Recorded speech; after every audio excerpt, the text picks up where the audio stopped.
Good afternoon, everyone. The room's gotten very quiet, so that must mean the meeting time has come. We welcome you all here. This is the September 22nd, 2020 regular meeting of the Pinehurst Village Council. We have quite an active agenda tonight, and this meeting will be followed by a work session where we'll also be taking up two important items. One, the Holly Arts Festival, yes or no, this year, and a nuisance ordinance for the village of Pinehurst that we've been working on for the last couple of months. But the regular meeting schedule, which we're about to begin, is quite busy. I see we have many visitors tonight. We welcome you all here. I'd like to start the meeting by going over our reports, and I'd like to call on Jeff Sanborn, our village manager, for his report. Thank you, John. All right. I've got just one thing I'd like to discuss or talk about. A couple of weeks ago, council knows this, we were notified that again in 2020 we were recognized by the International City Managers Association for our excellence in the area of performance management. This is the third year in a row we've won this award. It's a fairly exclusive club.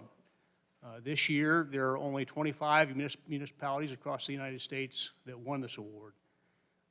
And that really is an elite crew, if you will, given the fact that nearly every municipality across the United States is a member of ICMA. And so, you know, it's a very large group of cities and towns across the United States that are eligible for this award. And as I said, we're only one of only 25 that achieved it this year. And so I'd like to take the opportunity to present the plaque that they sent us to Lauren. She doesn't know why she's here. Lauren, to you, on behalf of the council and our management team, I'd like to present this plaque to you. And I know that you know that this is a big team effort, but you're the central piece of that team that does all of our performance management data collection analysis and tries to understand what's important to our community and then helps us to figure out how we can best meet the quality of life needs that our residents and businesses tell us are important. Great. Thank you. Thank you very much.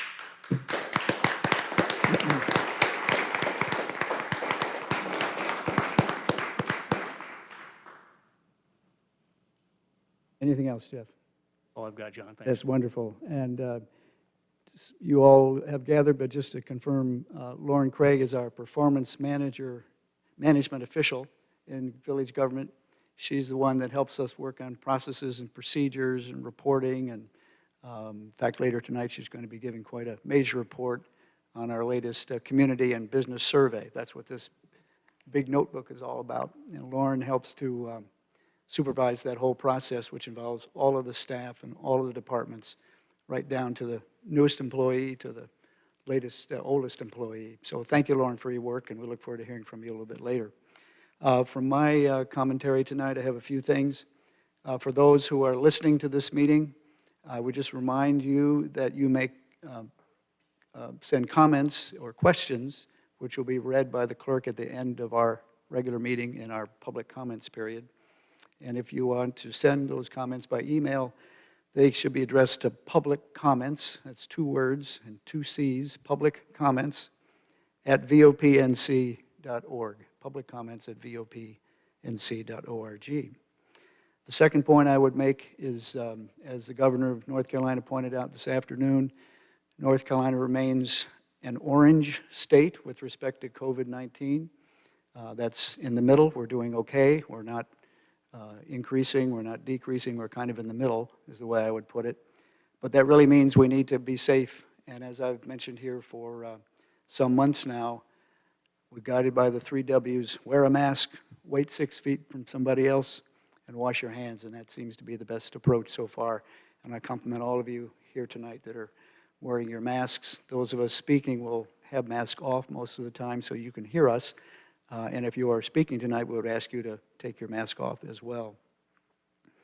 I'd also like to point out that the staff really did work well on that award, Jeff, and we're just so pleased with that. And finally, I have a notice of thanks to the Village Council, and I'll pass this around as we give our reports, from Molly Rowell thanking us for her commendation given at the last meeting for her service on the Beautification Committee for many years, where she'll continue to operate as well. But thanking us for that and complimenting us on the USGA transaction as well. So I'll send her note that way, and it can come back as you have a chance to read it. I think that ends my remarks. And Lydia, would you have any reports to make tonight?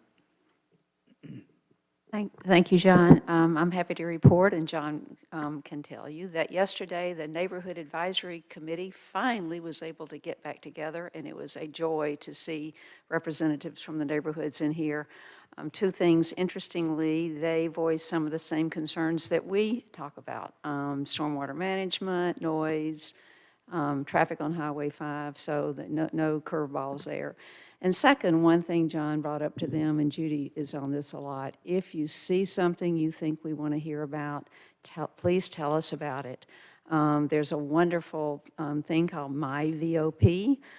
It's right on our homepage, and you click on it, and you can report problems there. Not necessary problems, but just things you think, things you see you think we might want to know about. Or there's a wonderful app that you can download. And when you report something, and immediately a work order is generated, and staff gets to work on it. So again, John, you must have said it 3 times yesterday. If you see something, say something, because we can't do anything unless we hear about it. So anyway, that's my report. Thank you. Thank you, Lydia. Kevin. I just wanted to congratulate the staff on that award. And tomorrow night, I'll be working on attending the executive committee on behalf of this region of the Triangle J Council of Governments. And the reason I bring that up, I want to immediately give a report back to all of you all to see how the other municipalities in the Triangle area, what stages they're in, possibly even event-related.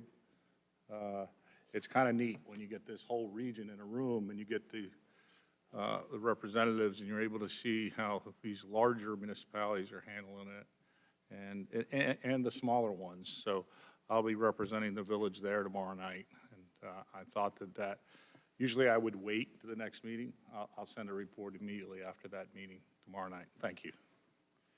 Kevin, thanks very much. It is important we keep in touch with our regional partners, and this is a great organization for that. Judy? There's 2 things to talk about. One of them is the census. I read in the pilot last week that Pinehurst is ahead of the local jurisdictions in terms of people that have logged on to the census website to register their presence, and that's really important for us because it helps with federal reimbursements for things like storms. From when FEMA comes along, it's based on population. So if you haven't had time to complete your acknowledgement on the census database, please do that. It's important to us, and it's really important to everybody in the Sand Hills area. And the second thing to talk about is the Baldridge examiners are coming in a couple of weeks, and we as a council have been in school a couple of times, had a little tutoring sessions, and I think one of the things that hopefully at the end of this we'll come back to you all with are some of the lessons learned that we've come across. We heard about the Baldridge framework and how it's used, and we know it's all about continuous improvement, but really doing a deeper dive on this has really enriched all of us in understanding the capabilities and the strive for innovation and improvement that the village has done. I think we've got a great track record here, and I think we should share that after the examiners leave town. Take care. Thank you. That's it for me. Jane? Thank you. The Beautification Committee met last week, and they're well on their way to putting together the fall plantings and next year's spring plantings, and also the holiday decorations in the village center, which is a wonderful thing. And they also are very mindful of the need to think big with respect to USGA's move to the village and to prepare and get ready to polish all our neighborhoods. Thank you very much. We'll move on then to item number 3 in our agenda, which is a motion to approve the consent agenda. These are items which have been previously reviewed or minutes of meetings, and we'll treat them all as one function.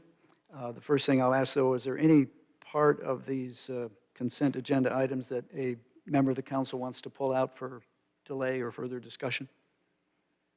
Seeing none, is there a motion to approve the consent agenda? I move to approve all items listed considered routine on the consent agenda. I have a motion by Kevin Drum. Is there a second? Second by Lydia Bosch. All in favor say aye. Aye. That's unanimous. Thank you very much. Now we'll move into item number 4. But before we have a motion to move into our hearing, I have some information I need to impart that has to do with the structure of the public hearing that we're about to, that we'll be having tonight.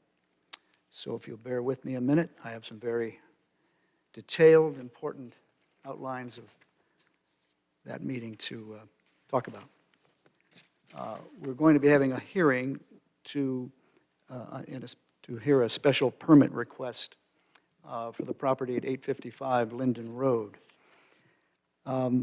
These comments are required so all of you here will understand the process and the procedures that are followed in a quasi-judicial hearing, which this hearing tonight will be. Public hearing number 1 is a required public hearing to consider a request for a special use permit to locate an accessory dwelling at 855 Linden Road. Special use permits are reviewed through a quasi-judicial evidentiary process. That means it is like a court hearing. State law sets specific procedures and rules concerning how this council must make its decision. These rules are different from other types of land use decisions, such as rezoning cases. The council's discretion is limited and must be made based upon the submission of competent, relevant, and substantial factual evidence. Opinions may only be considered if provided by a subject matter expert. The council's decision is constrained by the standards of review in the Pinehurst Development Ordinance and based on the facts presented. If the standards of review are met, council must approve the request, but may also place reasonable conditions on the request. Quasi-judicial hearings are similar to court proceedings in that only evidence submitted into the record and sworn testimony provided at the public hearing may be considered during deliberation. Council must allow parties with standing to provide evidence and to object to evidence, testify, and cross-examine witnesses. Persons with standing include a person with legal interest in the property, the applicant, a person who will suffer special damages as the result of the decision, an association organized to promote the interests of a particular area, so long as at least one member would have standing as an individual and the association was not formed as a response to the development issue. Persons that do not have standing are permitted to be sworn in and may testify at the discretion of the council and are also subject to cross-examination. At this time, I would like to go over the decorum or the procedures that we'll be following in this hearing. Witnesses shall provide truthful testimony and factual evidence through sworn or affirmed statements. If you will be speaking as a witness, please focus on the facts and the standards, not personal preference or opinion. You may stand at the microphones or sit at the table with the microphones provided. The order in which witnesses will testify will start with the applicant and follow with any witnesses opposed. I will allow rebuttal from both sides, but since the burden of proof is on the applicant shall have the opportunity for the last rebuttal. The rules of cross-examination are these. Each witness is subject to cross-examination.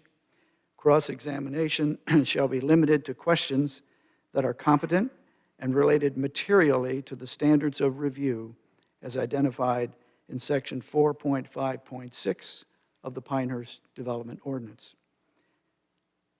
The proposed use must meet all the required conditions and specifications. The proposed special use is in harmony with the area or compatible with the neighborhood. The proposed special use will not materially endanger public health or safety. The proposed special use will not substantially injure the value of adjoining property or be a public necessity. The proposed use will be in general conformity with the comprehensive long-range plan of the Village of Pinehurst. Individual council members may cross-examine any witness through questions pertaining to whether the applicant's proposal meets one or more standards of review. Also, the burden of proof for meeting all the standards is on the applicant. We are only hearing sworn testimony, so those of you who wish to be heard, please come up together when I call you to be sworn in.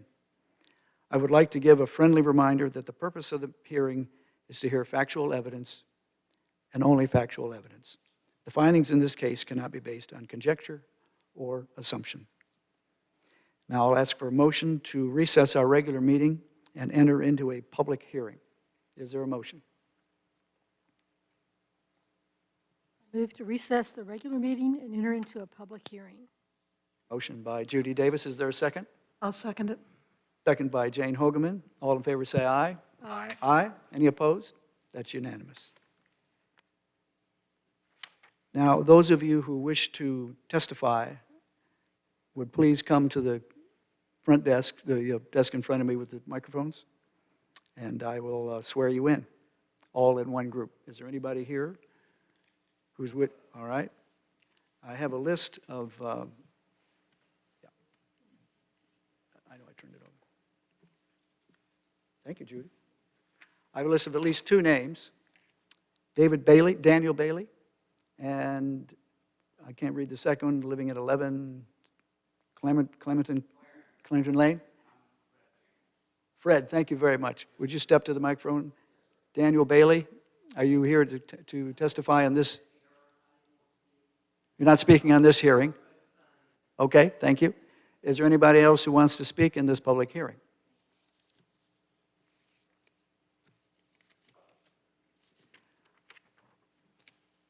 Fred, Yes, sir. do you solemnly swear or affirm that the testimony you are about to give is the truth, the whole truth, and nothing but the truth, so help you God? Yes, sir. Thank you very much. You may be seated at this point. Okay. My name is Fred Chance. Oh, you'll be seated at this point. seated? I'll call on you in a minute. Yeah. Okay, sorry.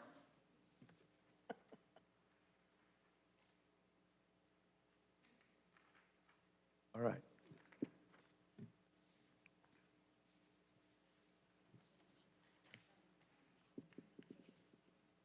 I'm sorry, you wish to testify in this hearing, do you, sir? Would you please step to the microphone?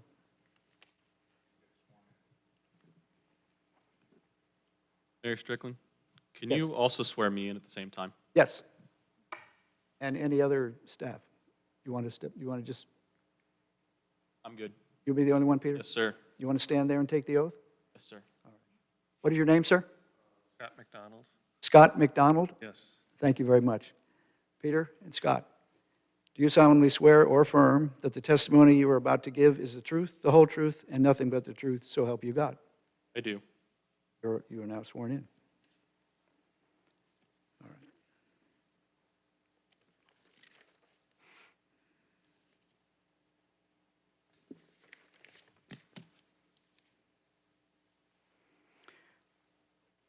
I now have a query of the council members. Do any of the council members, have any of you had any ex parte communication or bias or have conflicts of interest with respect to this property at 855 Linden Road? Hearing none? No. I see none. The hearing will proceed with all the council members and myself. I have no conflicts either. Now I'd like to call on the village planner in the form of Peter Hughes in this particular case to present the facts of the application as understood. Peter? Thank you, sir. Request public hearing number 1. The purpose of this public hearing is to consider a request within the R30 zoning district for approval of an accessory dwelling at 855 Linden Road. The property can be further identified in Moore County Tax Registry by Moore County PIN number 855-200-043-484. The property owners and applicants are Fred and Kelly Chance. Just to orientate everybody, the subject property is located off Chicken Plant Road and Linden Road. The adjacent areas are zoned residential to the north and west. RMF residential multifamily and neighborhood commercial to the south, and to the east you have R210 and neighborhood commercial again. This is the zoning map showing the adjacent property uses. To the south you have the commercial corner, which if you guys are familiar with it, that's where Elliott's on Linden is. And to the east we have a church and a residential property, and then it backs up to Pine Wild there to the north. The reason why we're here today, Mayor Strickland already mentioned, it is because Section 8.5.1 requires special use permits to be approved by the Village Council in accordance with Section 4.5 of the PDO. He's already read off Section 4.5.6, the standards review, so I will not repeat them. In addition to Section 4.5.6, there's also special requirements required in this approval called SR 109. These are special requirements for accessory dwellings. Number one is that the dwelling may be within, attached, or separated from the principal building. Number two is that it's built to the North Carolina State Building Code. Number three is no more than one accessory dwelling shall be permitted per lot.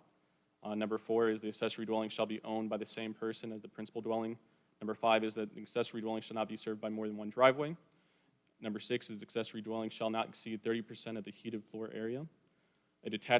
Number seven, a detached accessory dwelling structure may be dwelling area only, or may be combined the dwelling area with the garage. So the way this one works is that if the garage was attached to the accessory dwelling, it can use the whole entire square footage of the main building versus just the heated square footage. Number eight, the attached accessory dwelling shall be located in an established side or rear yard. And then in number nine, which does not apply in tonight's case, is in the historic district, is a use by right. The applicant has submitted a material.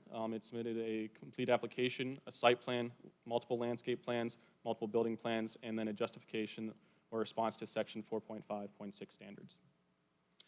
Here on the screen is the submitted site plan. In the red box there is the pool house, which is actually the accessory dwelling. I've actually zoomed it in here for you guys a little bit more. I wanted to show the full spec on the first slide, but the second slide, I wanted to show how far set it back it is. So the principal dwelling is 134 feet from Linden Road and 84.5 feet from Chicken Plant Road. The pool house is over 150 square feet from both adjacent right-of-ways. And as you can see, there is only one driveway serving the property, and then the pool house or accessory dwelling is located in that rear yard. So I broke that down in the staff report through a table. This is discussing the requirements for accessory dwellings.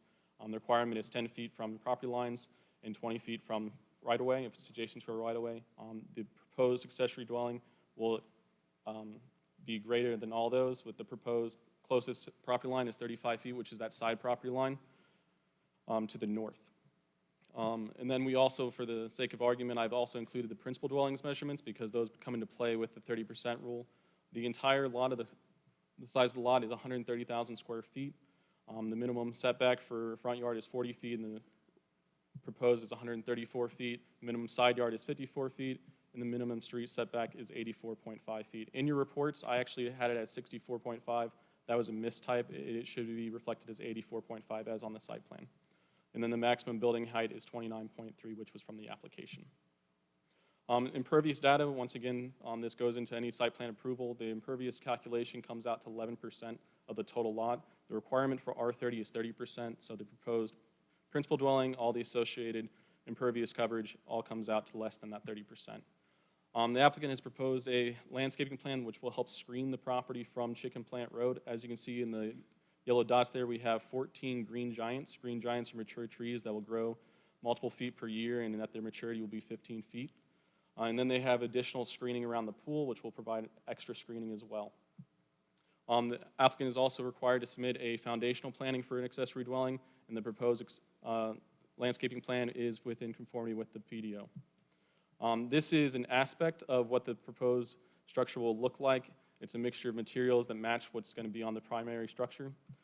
Here on the front elevation, which actually faces Chicken Plant Road towards the pool, are those three French doors that open out towards the pool. And on the rear elevation, which would be facing the side property to the north, is the garage door. The right elevation is shown on the screen is what you would see from Linden Road. They've added that nice accent wall there to make it less of a, maintain that streetscaping. The proposed floor plan shows a guest room, a home office, a living room, and bathroom and kitchen. That's what makes an accessory dwelling, is having the compilation of all those uses in one building. And here is the overall building plan for the proposed principal structure. Once again, it kind of looks similar to what they're proposing for their accessory dwelling, to once again blend it in as well as can be.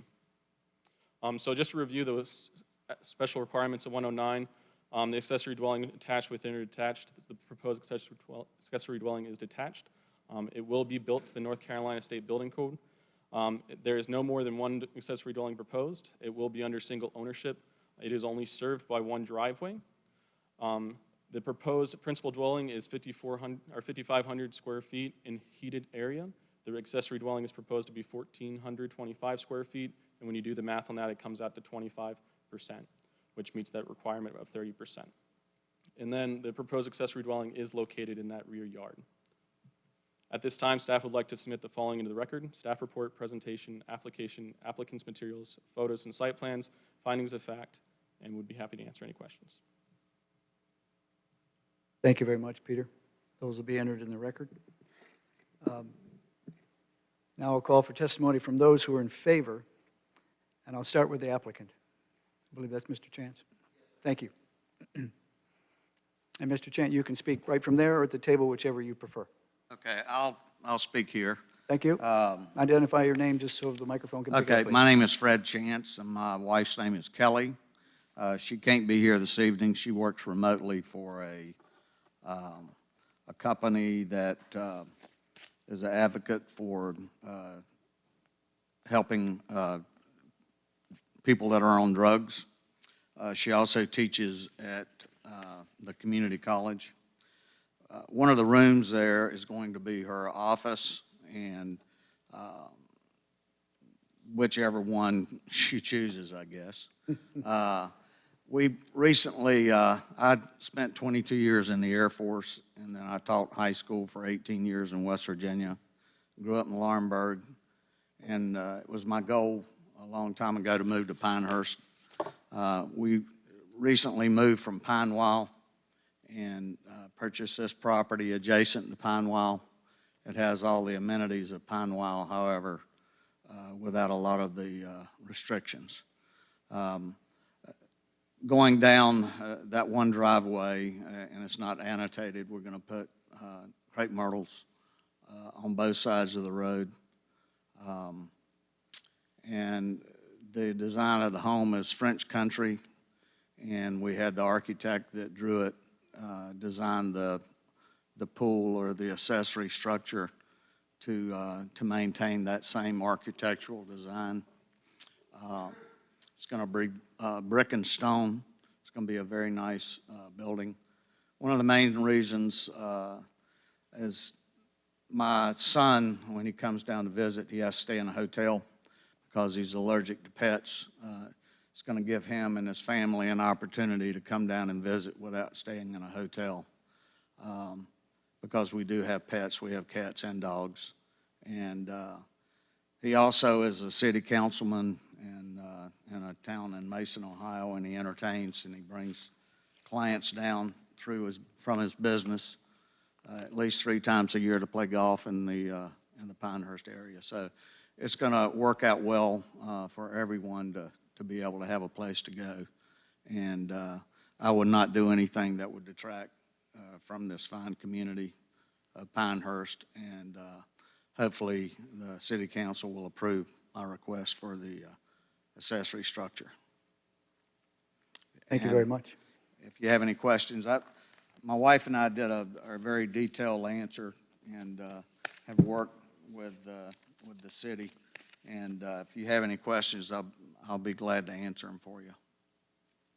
There may be some, so that will come Hey, momentarily. thank you, sir. Thank you. Are there any other persons who wish to speak in favor of this applicant? Yes, sir?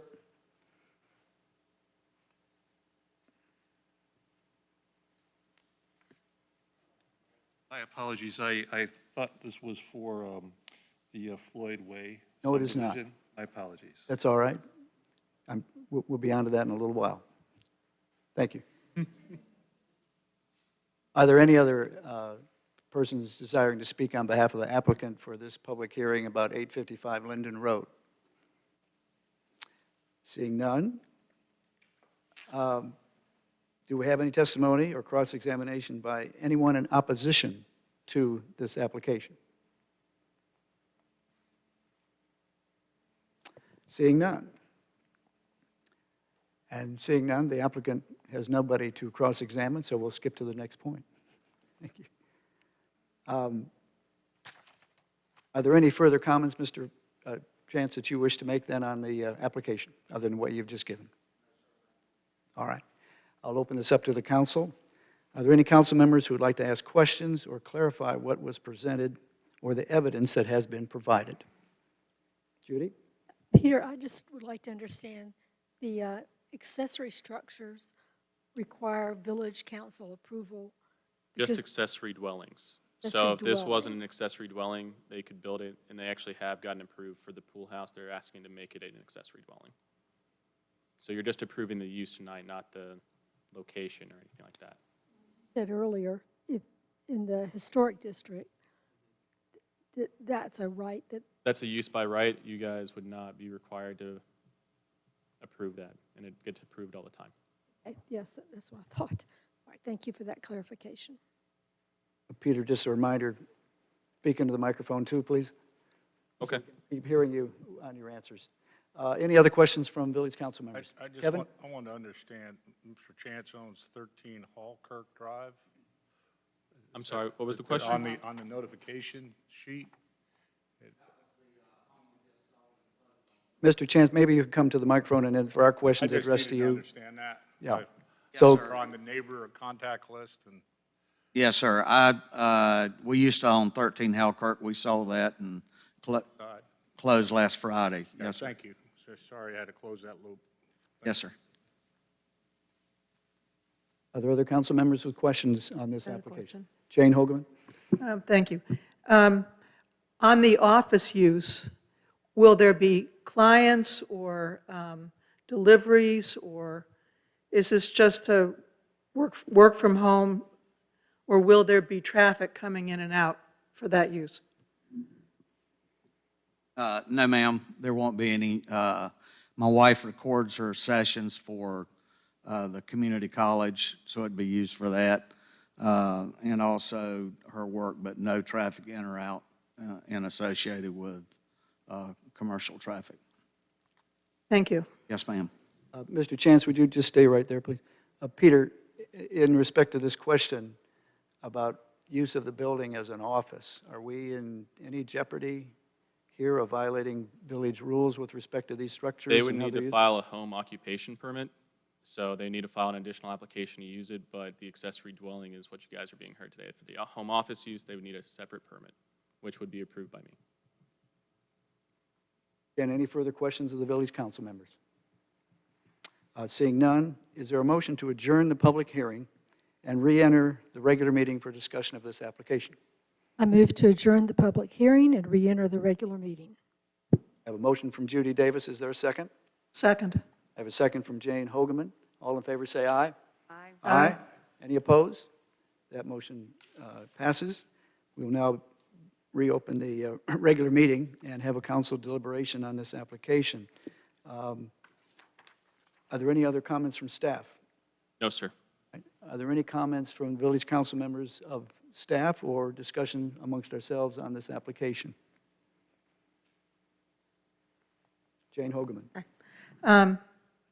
Well, it appears from the staff report and the materials that were submitted by the applicant that this application does meet the required conditions and specifications of SR 109 under Section 8.5 of the PDO. It has the same driveway as the principal dwelling, and it's located in the rear yard, and it meets all the setbacks, and it doesn't exceed 30% of the heated floor area of the principal dwelling and so forth. It also seems to be, and as we go through the special use standards of the PDO section, 4.5.6, to be in harmony with the area and compatible with the neighborhood because it's set back behind the principal dwelling. It's diminutive in size and height to the principal dwelling. The height of the principal dwelling is 29 point something feet. This is only 22 and a half. It's architecturally compatible with and has similar exterior materials and all the landscaping that's shown on the plans to be established. It seems that it won't materially endanger public health or safety because it does have such large setbacks, which are a plus. It's on an oversized lot, 3 acres nearly, where 30,000 square feet is required. The architectural style and the materials match the house, and it's located in the rear yard and so forth with one driveway. It won't substantially injure the value of adjoining properties or become a public necessity because of the oversized lot, the depth of the setbacks, and also it appears to serve to screen the pool area on the property from the adjoining residential neighbor to the, is it to the east? 845 Linden Road. And it seems to be in general conformity with the 2019 comprehensive plan because it's designated in the R30 zone, which transitions to a commercial and higher density area to the west and the south, and because it's on an oversized lot. Councilman, your summary is to indicate that as near as we can determine, all the requirements of this process have been met by the applicant? Appears to be. Is there any further comment from the staff on that or any other clarifying messages, Peter? You just need to touch on the comprehensive plan, which the land use map does indicate that it is for residential in that area. Right. Right. Thank you. Seeing no other questions from the council. I just really appreciate the screening that you've put in your plan. That would have been a bigger question if you didn't cover it as well as you did. Thank you. Is there a motion then to approve or deny this application? I move to approve without conditions or restrictions the special use permit as requested by the applicant, Fred and Kelly Chance, for the property at 855 Linden Road. The Village Council accepts the applicant's standards of review and adopts them as the findings of fact. Village Council finds that each of the standards of the review have been met based on the evidence submitted in the record as part of the application materials and testimony given at this public hearing. There is a motion to approve the application. Is there a second? I second. I have a second from Lydia Bosch. Motion by Kevin Drum. All in favor say aye. Aye. Any opposed? Hearing none, that's unanimous. The application is approved. Mr. Chance, thank you very much. Peter, thank you very much. Thank you.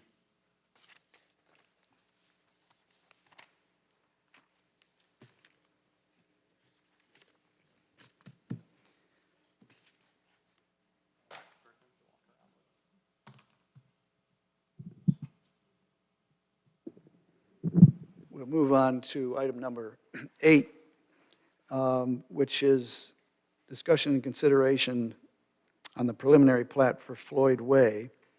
I believe that at least 2 gentlemen, perhaps one who had signed up to speak for 855 Linden Road mistakenly, may wish to speak on the Floyd Way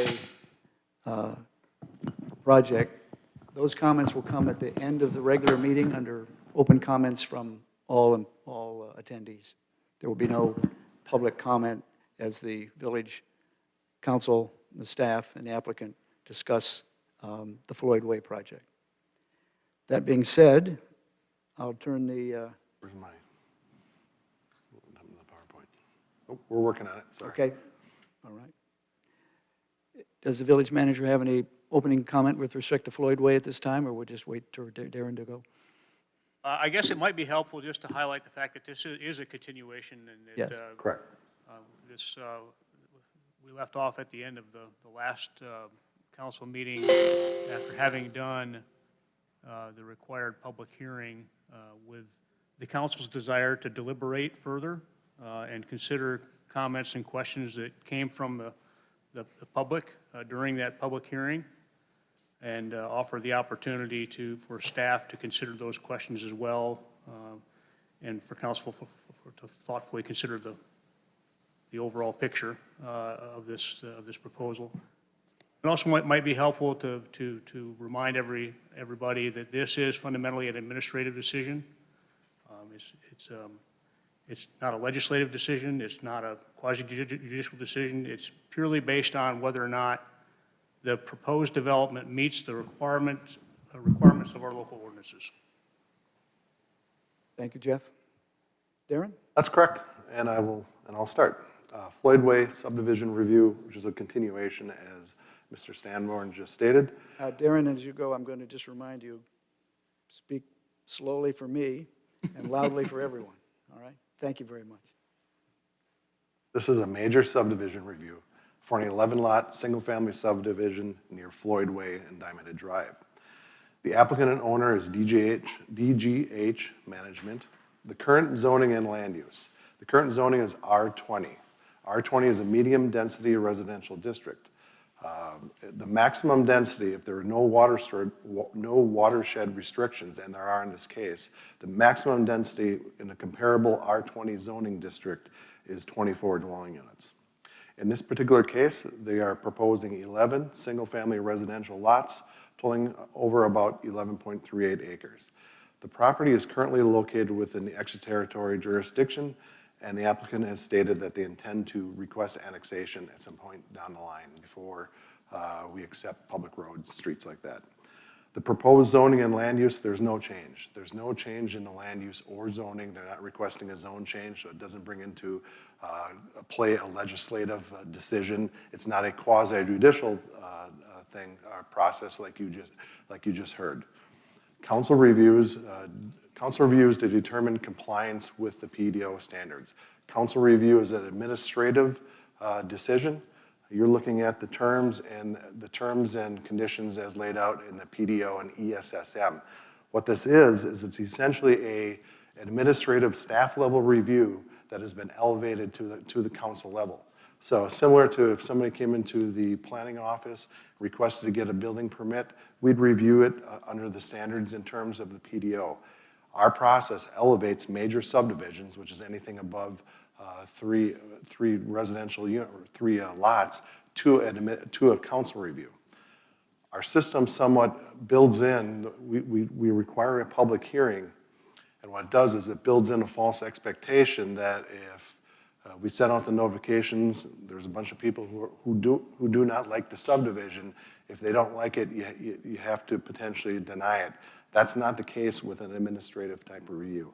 If they meet the standards that are laid out in the Pinehurst Development Ordinance, you pretty much have to approve it like we do at the staff level. You can add conditions, and you can see that we're requesting or recommending a few conditions to bring this into compliance with the PDO, but at the end of the day, if it meets the standards that are laid out in the PDO, it has to be approved.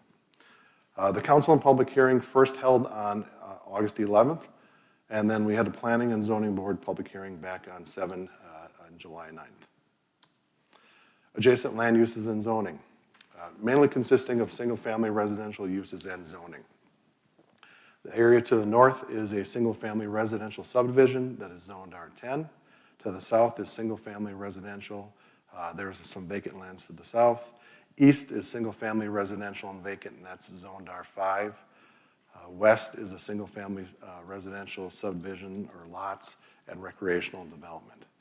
Historically, historically these lands have been zoned residentially. They've been zoned residentially since sometime in the 1980s, and our comp plans back to 2003 showed the particular subject site as being appropriate for residential use. Here's the zoning map. So you can see it's not an aerial, so you can see the basic zoning in the area. You can see the development pattern to the north. It doesn't reflect, the GIS doesn't reflect the new structures along Starlight Lane, but I think most of those lots have been filled in. Here's an aerial of a vicinity map showing the proposed Floyd Way subdivision in a broader area going out to the NC5 corridor to the east. Here's a blow-up kind of where we overlaid the proposed subdivision on the aerial. So you can see the 2 cul-de-sacs, the wetlands, and we'll get into that wetland discussion in a little bit as the presentation goes on. Here's the previous proposal. The previous proposal, and I think dates back to about 2018, showed a different development plan actually coming in from Starlet Lane and resulting in three cul-de-sac bulbs, and everything would have emptied out onto Starlet Court at that point. They've now changed that development pattern, moved as they filled in the lots, and they built on those lots, and now everything is proposed to go out Diamond Head Drive. So this is the current and updated proposed plat that we placed in Novus. There have been some changes that we noted in between the Planning and Zoning Board meeting and the council meeting. A couple of them that we're going to note, and I'll show you the comparison. One are these traffic or these site triangle easements.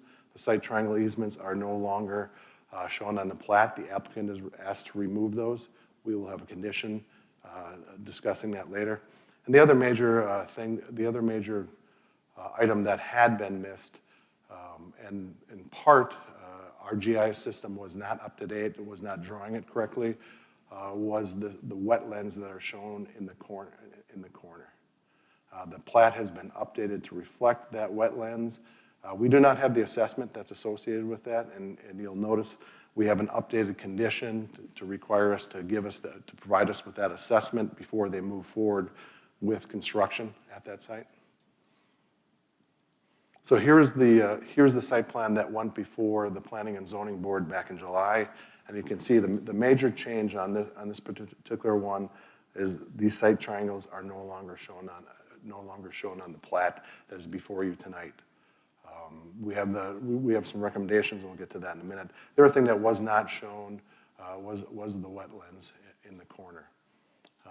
The important part about the wetland discussion is there has to be maintained a 30-foot undisturbed easement between the edge of that wetlands and any grading activity that is to occur on site. We think that we can handle that with the condition and construction drawings, and you'll see that recommendation later on. Environmental impacts, there's no floodplains. This was a change from our previous discussion at the Planning and Zoning Board meeting where we said no wetlands, but there are wetlands mapped in the southeast corner of the plat, and we will require that delineation. No impacts for red cockaded woodpeckers, and that letter issued from the U.S. Fish and Wildlife Service, we've determined that. We've had discussions with them. The findings are still accurate. It's located within a WS2 watershed protection district, and that's where they're being limited to 1 dwelling unit per acre. Here is the wetland map that shows the Floydway wetland area, and you can see this vertical wetland going to the northeast out of the site that just appears to just hit the corner of the property. Again, a wetland determination, because this is all taken off of aerial photos, we need an actual wetland determination to make sure we know where the actual location of it is. It is a significant corridor going through there. Planning and Zoning Board action on July 9th, we conducted the public hearing. The Planning and Zoning Board added several conditions. Some have been addressed, some we're recommending other action on. One was the lot width at the setback line be shown and dimensioned on the preliminary plat. The plat has been updated to reflect that. Mitigate stormwater runoff at the rear of lot 7 and 8. They do continue to show a stormwater easement along the back side of the property, or the north side of the Floyd Way subdivision. The required street trees be selected from one of the species native to Sandhills as listed in Appendix F of the Pinehurst Development Ordinance. We're recommending that one not follow through because it's not an actual requirement of the PDO. And 4, recommend construction traffic to follow Linden Road and Burning Tree Road to access the site. Again, this is a condition that we didn't feel Planning and Zoning Board could, at this time, under the guise of our PDO, we can actually bring forward that condition or require that condition as part of this process. Action by Village Council, and that's what you're here tonight for. Reviews recommendation of the TRC and P&Z and either approve, conditionally approve, or reject a preliminary plat. We'll talk about the rejection on the next slide. If the Village Council approves the plat with conditions, the reasons for requiring the condition shall be stated in the record of approval on the preliminary plat. Meaning you can't just require a condition without there being some type of linkage or nexus back to the PDO or the comp plan or something like that. So if you see the conditions that we've prepared for you, it links it back to the comprehensive plan or fulfilling a PDO or ESSM requirement. Such conditions may include, but are not limited to, the configuration of lots and streets, the arrangement of utility networks on the property, the location of dedicated land and rights-of-way, payment of fees in lieu of such dedications, and location of required improvements.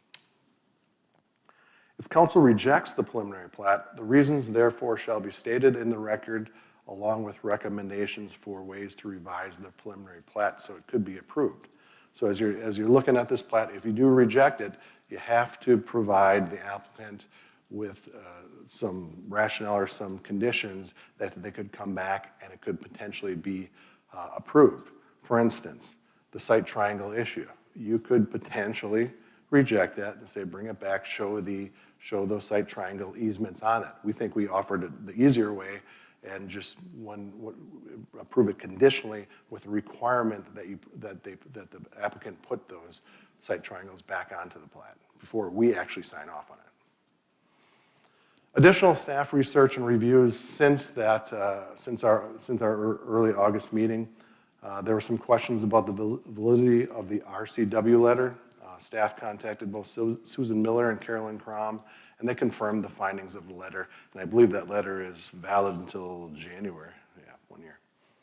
Wetlands and springs, the PDO we don't actually regulate springs. We actually have a couple houses that are going right now on springs. And what happens is you just need additional engineering because the soils are going to be, you're going to have to deal with some foundation issues. There appear to be wetlands present. We now know that. And that's the value of the process that we have by elevating these, something where we might not have noted, and we didn't note it, that we learned that from the public hearing. So there's value when we have a public hearing because the staff is making notes. Wetlands are to be shown on both preliminary and final plat. Updated plat does show the mapped wetlands by other as noted on the plat. Staff will need to review corresponding assessment document. It's not good enough to just show the wetland on it. We want there's findings, there's generally a report, there's some soil reports, vegetation reports that go along with that documentation. Traffic safety and street design. The intersection site triangle easements have been removed on the plat, being considered by council since P&Z review. From our standpoint, and the reason why we're requiring that condition, why they're there in the first place, is they're required for public safety. They allow you to look and see down the road before you're pulling out, so you can make sure you're pulling out safely.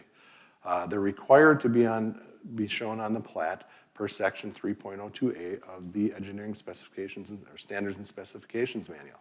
The condition is also being proposed by staff, and there's another condition in section 9.1 of the PDO. All those require you to have a site triangle. The applicant disagrees with our interpretation based on some general statutes. We're not here to talk about the general statutes. Our mission is we are applying the standards of the engineering specifications and standards manual, or reversed it. Street circulation and connectivity. There's a condition recommending reservation of a 50-foot wide street right-of-way to the adjacent southern parcel. And staff's, and I'll show that in a minute from the plat, but it's really what happens is they're putting that road into the north and it's isolating that approximately 6.45 acre parcel to the south. So what we're requesting is just a road reservation. It doesn't have to be constructed. We want a road reservation to the south connecting that 6.45 acre parcel with this street. So if at some point that property does go to develop, they have an outlet out of this street versus trying to get another outlet out into Diamond Head Drive, which would bring two public streets very close to one another. Staff's original recommendation was for an eastern connection out of this subdivision to potentially connect up with Dawkins. Well, as we've seen some topographic maps, the wetland situation, the steep slopes of 14%, we've revised that particular condition, and we don't think it's practical. We actually think that it probably does make sense for the subdivisions or development to end on each side of that environmental corridor, because we just don't think that we're ever going to get a street connection through that area based on the topography and the wetland situation. So here is the proposed plat once again. This is the one that is before you. The condition that we're talking about is right in this area. We're requesting between this lot, lot 11, and the road, that they place a road, find a place where they can put a 50-foot wide road reservation to get it down here to allow development of this potential at some point. The placement of that road will have to be far enough off of Diamond Head Drive south that it remains compliant with the ESSM.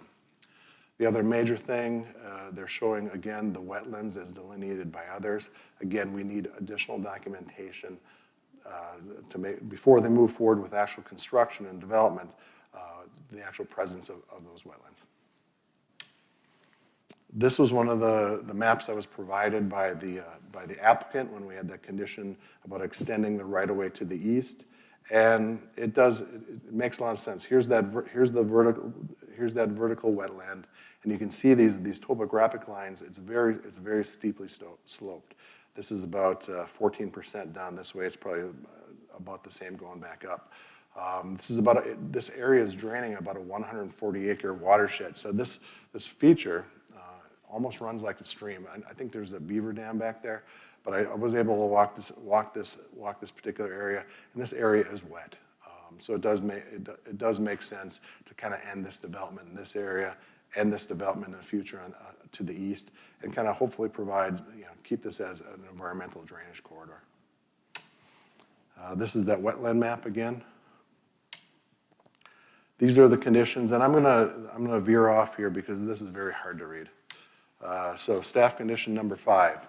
And this was a change from the original condition. We kind of firmed up this condition today, and it says wetland boundaries to be delineated at final planning and construction drawing phase to ensure an undisturbed 30-foot buffer is maintained to the identified wetlands per section 9.5.1.10 of the Pinehurst Development Ordinance and shown on the final plat and construction drawings. Wetlands to be determined by using guidelines in the 1987 Army Corps of Engineer Wetlands Manual. That is the manual that everybody delineates to. That's the standards guide for wetland delineators by a qualified professional such as a biologist or a licensed surveyor. Findings of the wetland assessment shall be provided to the Village of Pinehurst staff prior to approval of construction drawings and issuance of a development permit. What this means is they can continue to move forward with construction drawings and planning the preliminary plat. Before we actually sign off on the construction drawings, we want to make sure we look at that wetlands report to make sure that 30-foot undisturbed buffer remains. Staff condition number 6, this one has not changed. In order to ensure reasonable means of ingress and egress for surrounding properties per section 9.17.1.1.5b, and in keeping with the 2019 Comprehensive Plan Strategy 4.13 regarding exploring transportation network improvements and any newer redevelopment, place a 50-foot wide road reservation west of Lot 11 running south to the Robinson property parcel number 00054886 on the plat. Final placement of the road reservation is to be compliant with the Village of Pinehurst Engineering Standards and Specifications Manual. You can see where, again, the conditions that we're recommending tie back to a requirement in the PDO or ESSM or comprehensive plan. And then condition number 7, this is regarding the site triangles as required for public health and safety. Intersection site triangle easements required by section 3.02A of the Engineering Standards and Specifications Manual be shown on the preliminary and final plats pursuant to Appendix E, Item 11. The village is prohibited from requiring the applicant to acquire a right-of-way from property not owned by the applicant. The applicant did not include the requisite site triangle easements in the applicant's updated preliminary plat submission. Again, those are required by the ESSM. There are other available locations for which development can gain access to Diamond Head Drive. Staff has been informed by the applicant that the applicant voluntarily obtained a right-of-way from Pinehurst LLC pursuant to GS 160A 307B on the applicant's own volition. And let me explain a little bit where I was going with that. So when we say that there's other potential locations to locate this road, and this has not been explored nor has it been analyzed, but there is potentially, could you swing the road to the south 10 feet, 5 feet, 8 feet, whatever, to gain more site triangle distance to the north. Site triangle analysis has not yet been done, but there are other potentials. You could, if you could work something with the owner to the south, you could potentially even move it further to the south. Again, we've not had that discussion. It's not been presented to us. We've been presented with one option, and the one option that we have does not comply with the ESSM, which is why we have that requirement that we're that we're recommending, or the condition that we're recommending. And with that, I believe I am done with my presentation. I think there will be questions from the council on this. And I'd like to say that, as village manager pointed out, this is a continuation of our discussion which began back in August. And at that point in the public hearing, we had quite a bit of input from residents and others in the area. And we've tried to take that input and apply it to the PDO and create conditions we think are necessary and useful based upon areas where there might not have been compliance in the past. So at this point, I would, does the village manager have any further comment on that at all? Okay.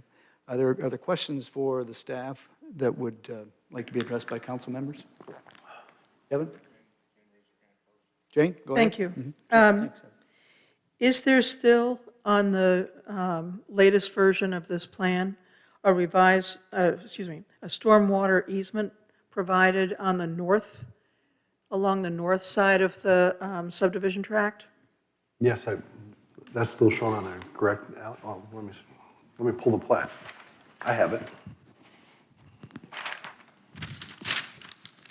In fact, Darren, is it on the, would it be on the drawings you just handed out earlier? Yep. So, those show what we didn't have a month ago, I think. Is that a yes? Yes. Okay. 20-foot drainage easement is shown. Okay. But there's no dry ponds in the two southerly corners. Those are gone.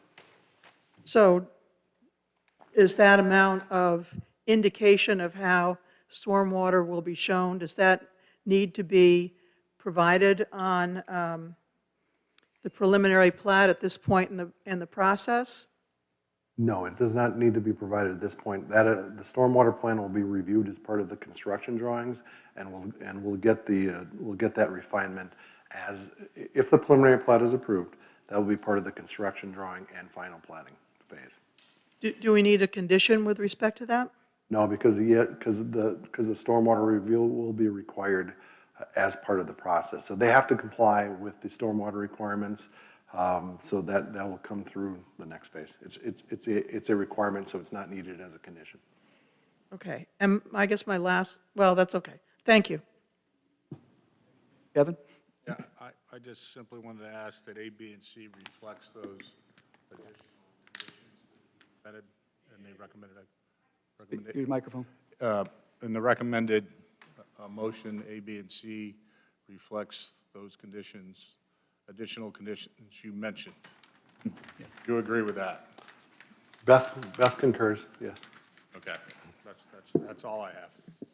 Lydia, did you? I guess I have a comment. In the very first time we got together in August, I know Jane and Jeff and I've forgotten, it's been a while, tried to explain the process about, and Darren did it again tonight, is council, our sole responsibility is to determine whether our PDO, our comprehensive plan, if there's compliance with those, because I know many of you wanted us to stop this, and we don't have the authority to do that.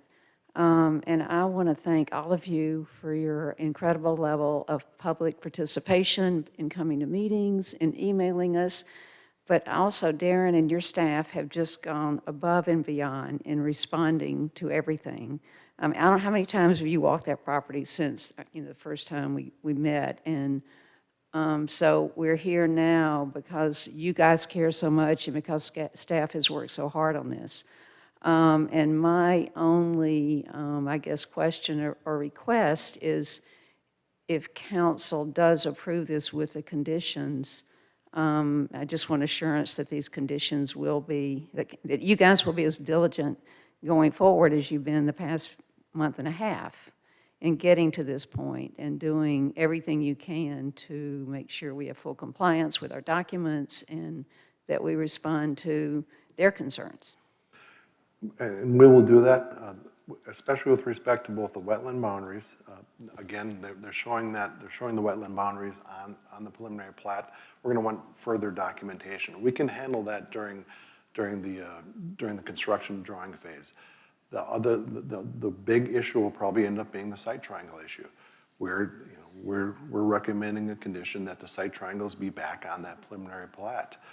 We will not sign off on that preliminary plat at this point in the process without those site triangles being shown on that preliminary plat.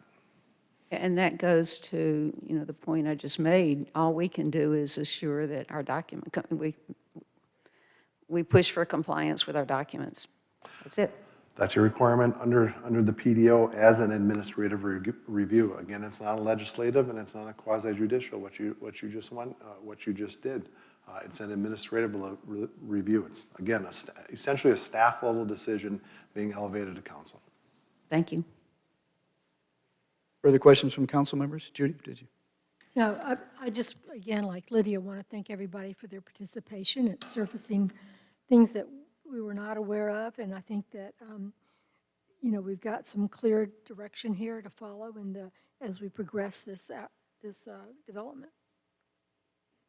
Jane, was there any other question from yourself? No, thank you. Any other questions from council? I just wanted Kevin?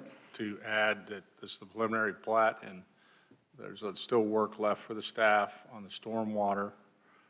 And it's really neat that we've been ahead of the game on stormwater management, and they're prepared for this task. And I feel like you're going to leave it better. With the public, I'm really addressing the public input. With all the public input about this and the quality of our staff and addressing stormwater, I think it's going to be better as a result of all this input. And I thought that was worth adding to the comment. And there's still work left. And that's it. So there are no changes to the conditions or additional conditions recommended by the village council? Lydia? I guess I have a question. We have, the conditions that you read here don't match the conditions that in our motion, do they?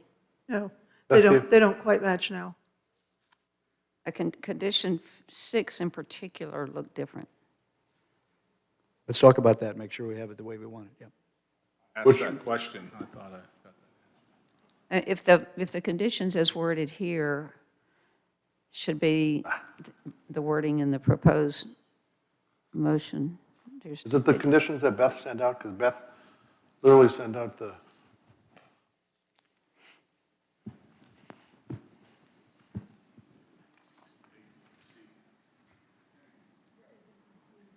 Six, 7, and 8. yeah, so Yeah. In mine, it's 6, 7, and 8 because the top 4 have fallen off. Yes. So these are just the new conditions. These are the conditions that we're recommending. All right, so A, B, C in our motion matches your 6, 7, and 8 to the letter. Yep. I would look at Judy? I would look at B. B, 7. number 7, okay. 7. Similar but different. Similar but different, let's take a look. Oh, 6 as well, I think. Why don't we just go back from 5 to 6 to 7 and compare?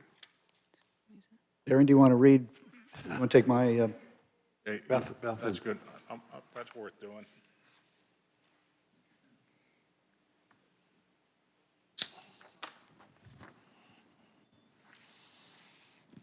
Okay, so I'm going to read, let's see here.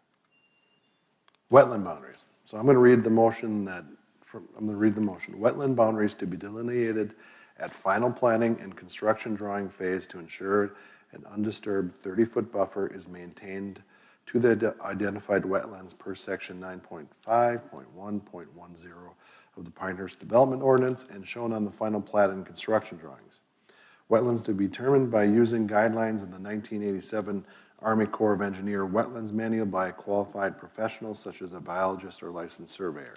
Findings of the wetland assessment shall be provided to the Village of Pinehurst prior to staff approval of construction drawings and issuance of a development permit. Yep, that one lines up. We all agree? Yep.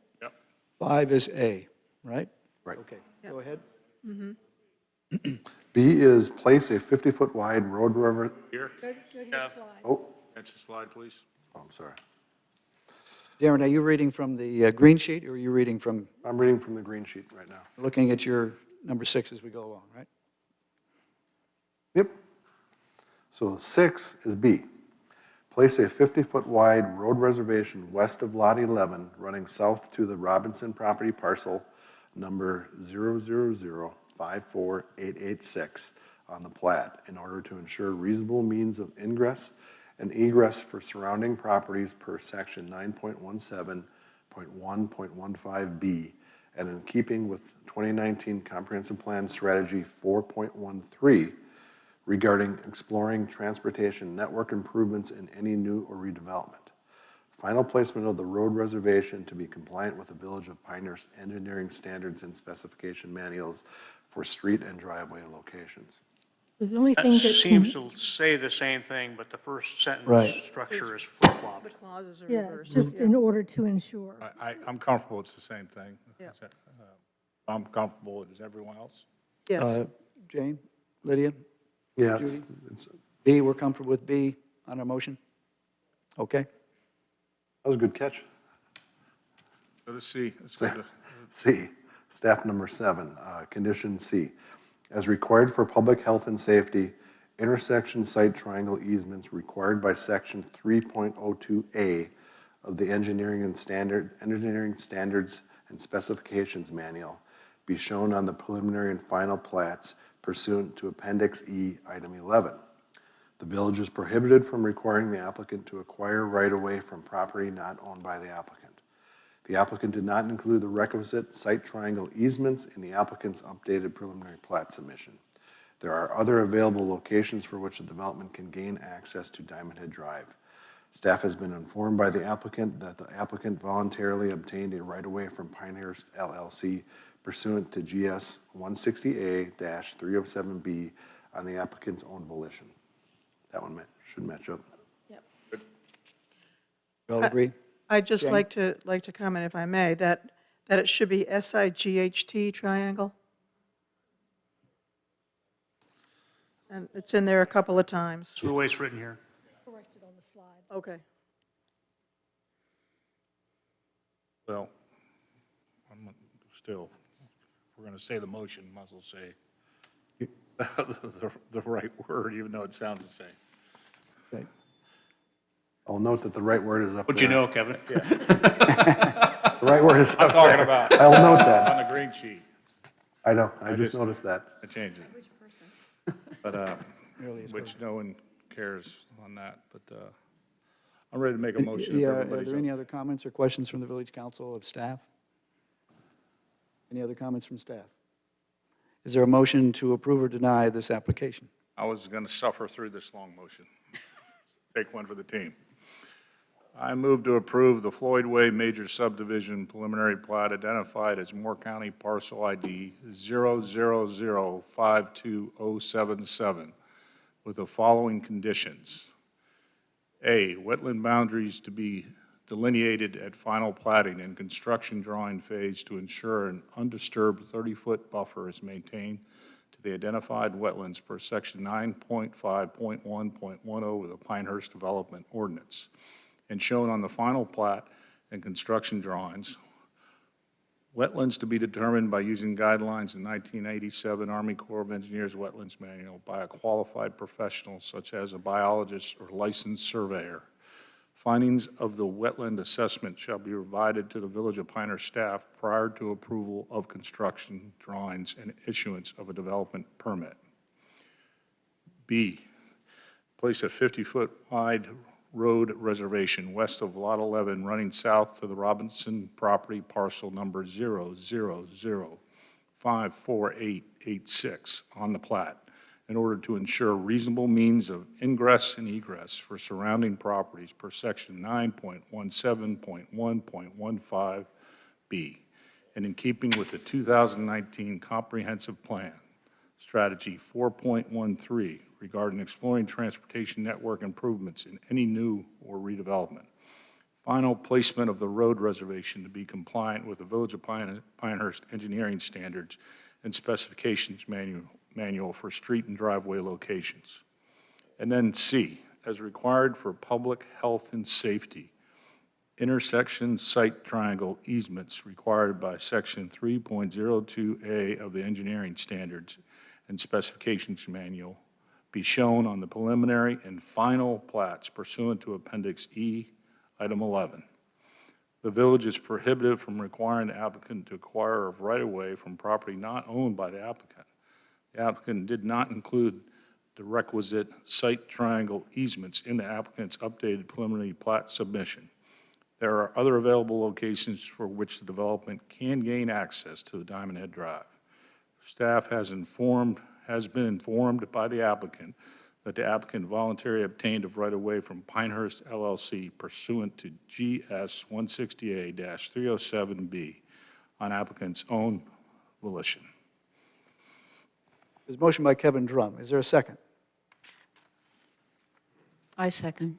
There's a second by Lydia Bosch. Before we vote, I have a sidebar question for the village manager.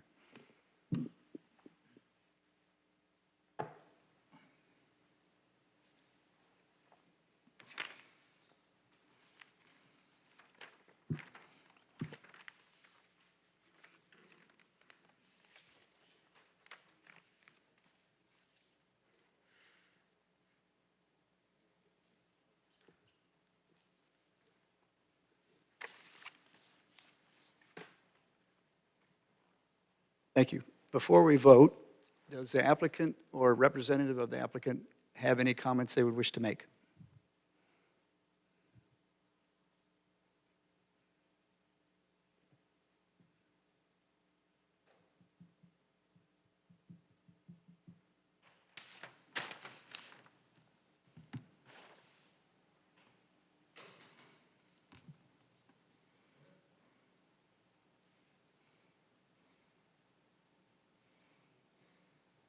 Good evening. Thank you. Could you speak in the microphone and please identify yourself and your relationship to the applicant? Yes, sir. Landon White, attorney representing the applicant. I just want to say, with respect to Condition 7, I believe that it amounts to a de facto requirement that the applicant acquire an easement in property that's not owned by him in order for him to place that site triangle on the plat. 168-307B applies to curb cut regulations generally. Subsection A applies to the driveways when curb cuts are improved for driveway usage. Subsection B applies to all curb cut street improvements that are undertaken. And it's very clear that an applicant cannot be required to acquire the right-of-way in property that's owned by another. He may voluntarily acquire such property, but he cannot be required to acquire that property. And this was amended in 2019. Subsection B was actually cut from, originally the statute was just without subsection. It just had a run-on without subsection, and the amendment actually added that an applicant cannot be required to acquire the right-of-way and property of another. And it's a relatively new statute, so there's not a case law out there addressing that. But with respect to how that right-of-way could be acquired, the municipality has the authority to condemn property, of course. However, they could also look at perhaps, I believe that the village engineer would also have the authority to amend or modify, as I read the engineering specifications, that the village engineer would have the ability to modify the site triangle regulations upon inspecting the property, confirming that based on the layout of of the road and where this subdivision road would enter the collecting road here, in which case it's Diamond Head Road. I could see that that there is plenty of sight distance along Diamond Head Road. A sight triangle requires a 70-foot sight distance, but by the curvature of the road and where the proposed Floyd Way subdivision road would intersect Diamond Head Road, if you look to the west or if you look to the north on Diamond Head Road, you have that same 70-foot sight distance. I believe that that the assessment that was done found that the first car has plenty of sight distance for a car that is on subdivision road entering back onto Diamond Head Road. First car has plenty of sight distance. The second car has plenty of sight distance. The only one that would not be able to have the appropriate sight distance to turn onto Diamond Head Road would be the third one in the line of cars attempting to make that turn. But they're going to have to roll up and stop at that stop sign before they enter the road anyway. But as I read Condition 7, the way I read it is that it is requiring the applicant to acquire the right-of-way, specifically here to the north of where that subdivision road would enter into the property, by requiring him to place it on that map at this stage. I think we may have a friendly disagreement on interpretation of the statutes or the options that you have, but if the village manager or the planning director would like to comment on that, we could take that, but we have a vote pending.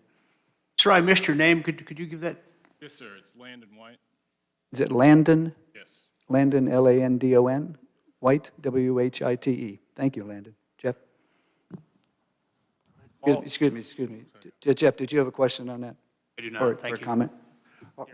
The only point that I'd make in reviewing the ESSM, and I don't necessarily disagree with some of the statements with respect to the sight distance. We've not done an actual sight distance study at this point. There's nothing, I don't think we have one. We're simply enforcing the requirement of the ESSM. One other statement, Mike, the Public Services and Engineering Director, per our reading of the ESSM, that is the one paragraph within section .302A, I believe, where the director is not allowed to waiver that. He's allowed to waiver the stopping sight distance and another one in that section, but the sight triangle easement, there's no reference to allow the director to waiver that one. That waiver would have to come potentially from the governing body who adopted those guidelines, the specifications manual. Thank you. Can I ask for council's consideration of a friendly amendment to C? Would you mind me reading it?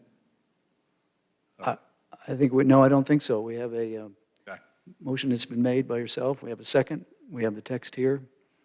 And I'm going to call for a vote. Is the council ready to vote?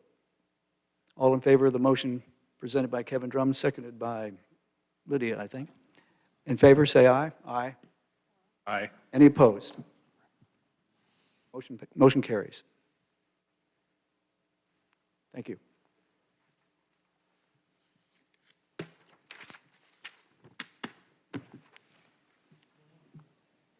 Next item on our agenda is item number 9, a presentation of the 2020 Community and Business Survey results. Welcome back, Lauren. Thank you.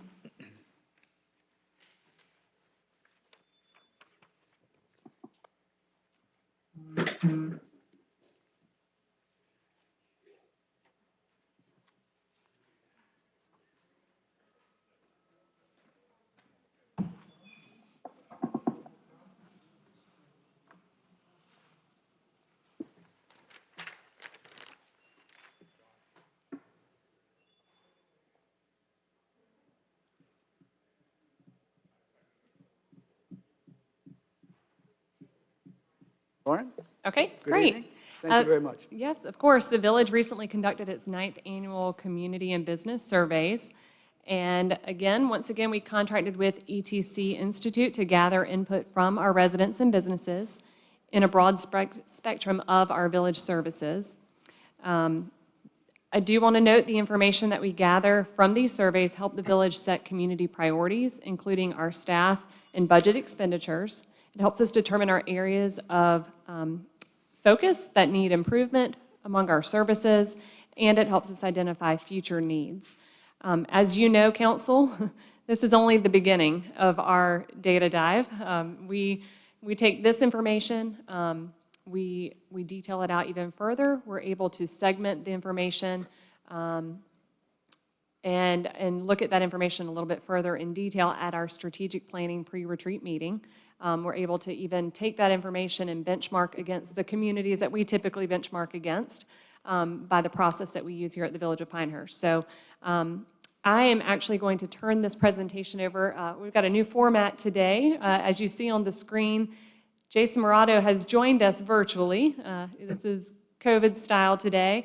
So we're going to have him virtual. He usually comes, and I know he hates not being here in person. He likes to take that trip to Pinehurst every year, but we'll have him present the findings of both of the community and business surveys today. Jason, can you hear us okay? Yep, I can hear you. Can everyone hear me okay? We can. Pretty Okay, well. great. We might need to boost that a little bit, if we can boost the virtual speaker a little bit.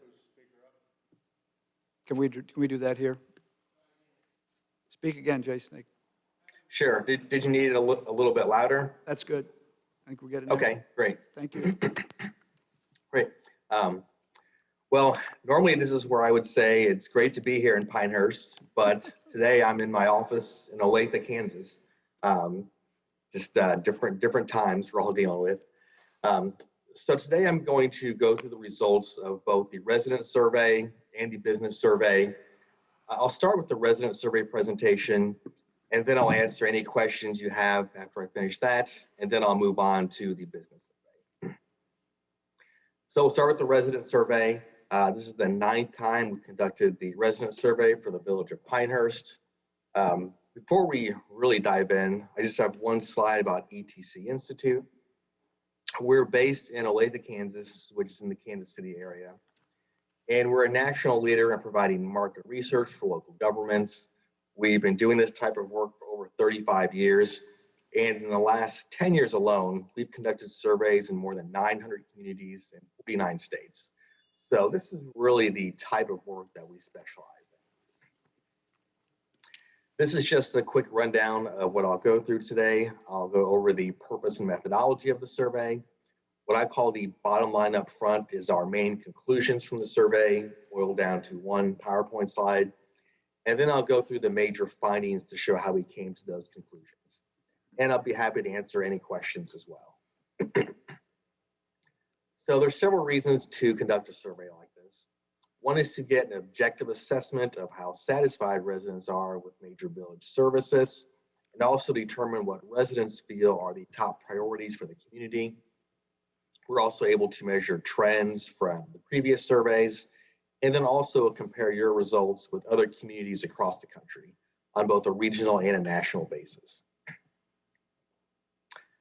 So this survey was administered by a combination of mail and online to randomly selected households throughout the village, and that's our standard methodology for conducting these resident surveys. The goal was to get at least 700 completed surveys, and we had a really good response. We actually ended up with 803 completed surveys. And one thing we always do as we're administering these surveys is we check the demographics of survey respondents to make sure it reflects the actual population of the village. So we made sure we had a good representation by key demographic areas such as age and gender. And the results of the 803 surveys at the 95% level of confidence have a margin of error plus or minus 3.4%. So essentially that means that if we conducted this survey the same way 100 times, 95 times the results would be plus or minus 3.4% from what we're reporting. So the results aren't perfect, but really it's a very small margin of error. Here we have a map of the village. The red dots are households that completed a survey. So we had a good representation throughout the village. And this is very similar to what we've had on previous surveys. So here's our main conclusions from the survey. We found that residents have a very positive perception of the village. 95% of respondents rated Pinehurst as an excellent or a good place to live. And 95% also would recommend Pinehurst as a place to others as a place to live. We also found that the village is moving in the right direction. Now, the satisfaction ratings are among the highest in the nation every time we've done the survey, but this year the ratings have somehow even gotten a little bit better than previous years. The satisfaction ratings have either increased or stayed the same in 64 out of 86 areas compared to last year, and they've increased or stayed the same in 69 of 80 areas going back to the baseline year of 2013. And we'll look at this in more detail in just a little bit. We also found that satisfaction with village services is much higher in Pinehurst than it is in other communities. We rated above the US average in 52 out of 55 areas, and in most cases, significantly higher. There's a couple of areas I especially want to point out. One is customer service from village employees. There you rated 40% above the US average. And then another area that really stood out is the value residents feel like they're receiving for property taxes. There you rated 39% above the US average. And then we found the top overall priorities are efforts at maintaining quality of neighborhoods, enforcing codes, and in street and right-of-way maintenance. So first we'll look at some general perceptions residents have of the village. For this question, the dark blue are ratings of excellent, light blue is good, the gray is neutral.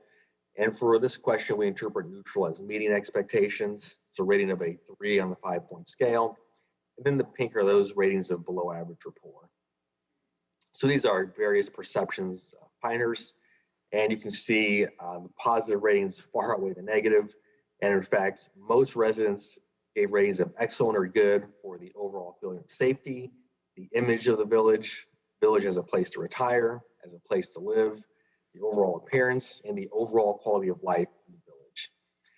The lowest rated area was the quality of new development, but even for that, you had only 17% who gave ratings of below average or poor, compared to 55% who gave positive ratings. And that's actually a 5% increase compared to last year. This was the very first question on the survey. Here we're asking respondents to rate major categories of village services. So we're asking them to rate these areas at the big picture departmental level. And then later on in the survey, we ask about some more specific areas within some of these categories. So overall, the positive ratings far outweigh the negative. And in fact, for every single category, less than 15% of residents were dissatisfied.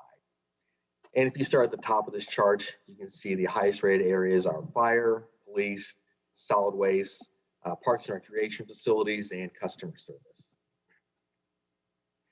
Here we ask residents how safe they feel in various situations. And you can see very, very few residents feel unsafe. Even after dark, you've got just a very small percentage of residents who feel unsafe. We also asked residents if they would recommend Pinehurst to others as a place to live. This number's remained incredibly high. Every year we've conducted a survey. This year, 95% of respondents said they would recommend Pinehurst to others as a place to live, which is 1% higher than the past couple of years, 1% higher than the first year we asked this question in 2013. But the results for this question always remains well above 90%. We also asked how satisfied residents are with the value they're receiving for the portion of their property taxes that funds the village's operating budget. So this year, 76% of respondents were satisfied, and you can see that's a new all-time high. It just barely beats 75% from 2018. And that's compared to only 8% who are dissatisfied with the value they're receiving for property taxes.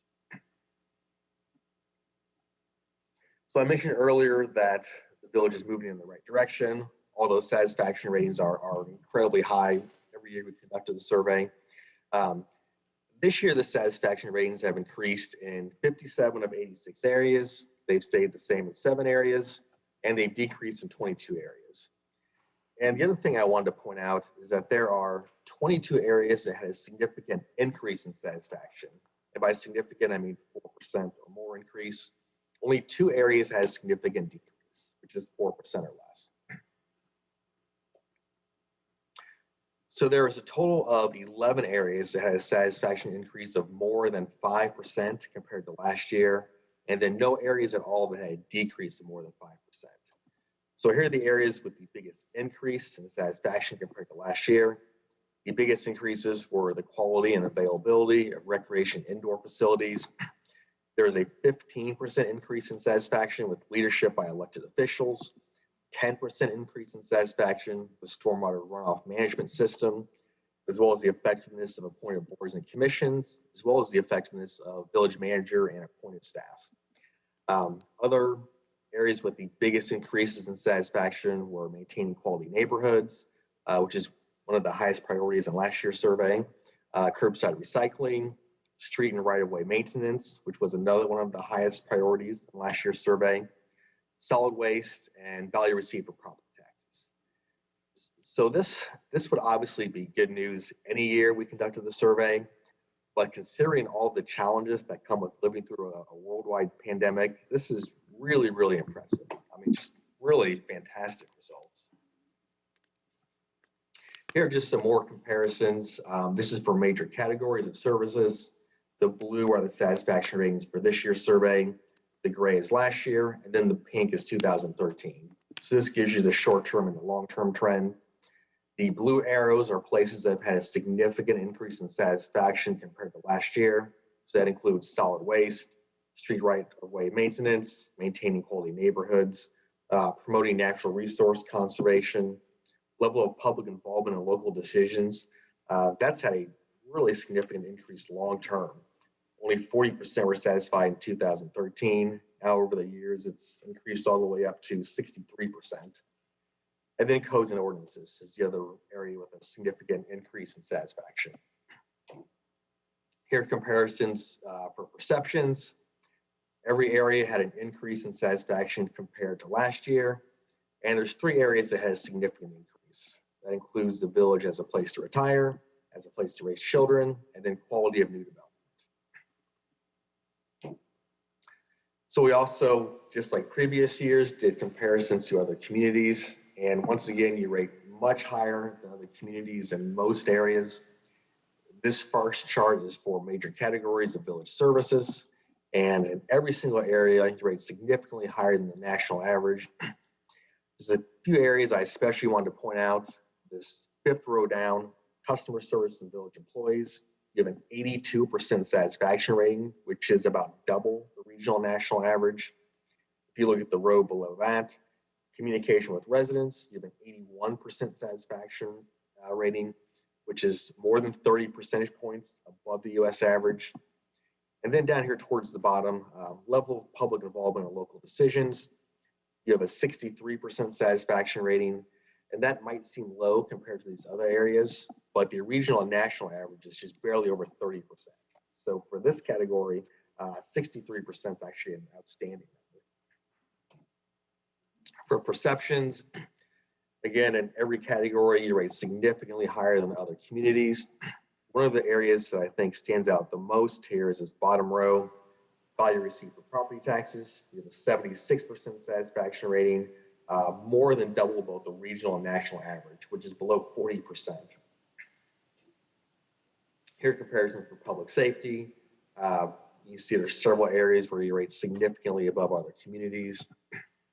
Transportation and public services, just about every area. And this covers a wide variety of different topics related to streets, most of them much higher than other communities. Street lighting is the one that rates more on par with other communities, but everything else is significantly higher. For code enforcement, all 3 areas, at least 15% above the national average. For solid waste, every area is more than 20% above the national average. So this includes trash collection, yard waste, curbside recycling. And for communication, all 5 areas, again, significantly above both the regional and national average. And then for village leadership, for both village manager and appointed staff, as well as elected officials, both categories have satisfaction ratings well more than double both the regional and national average. So now we'll switch gears and look at top community priorities. You might remember this from previous years. This is what we call the important satisfaction rating.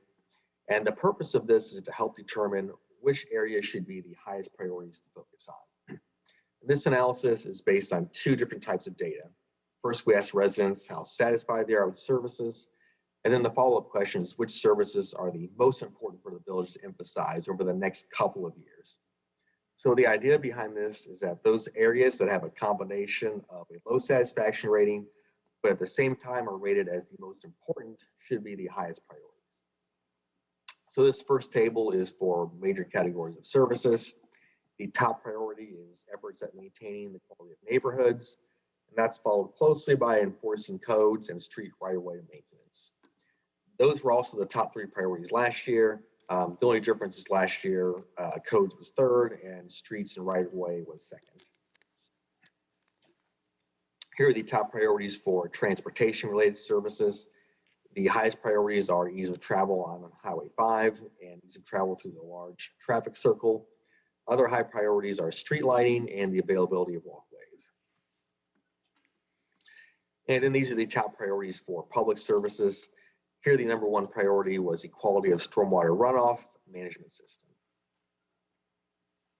So we've got some other findings to take a look at. We asked residents to rate the level of importance of various reasons for choosing to live in Pinehurst. So the most important reasons were safety and security, the quality of healthcare, and the quality of housing.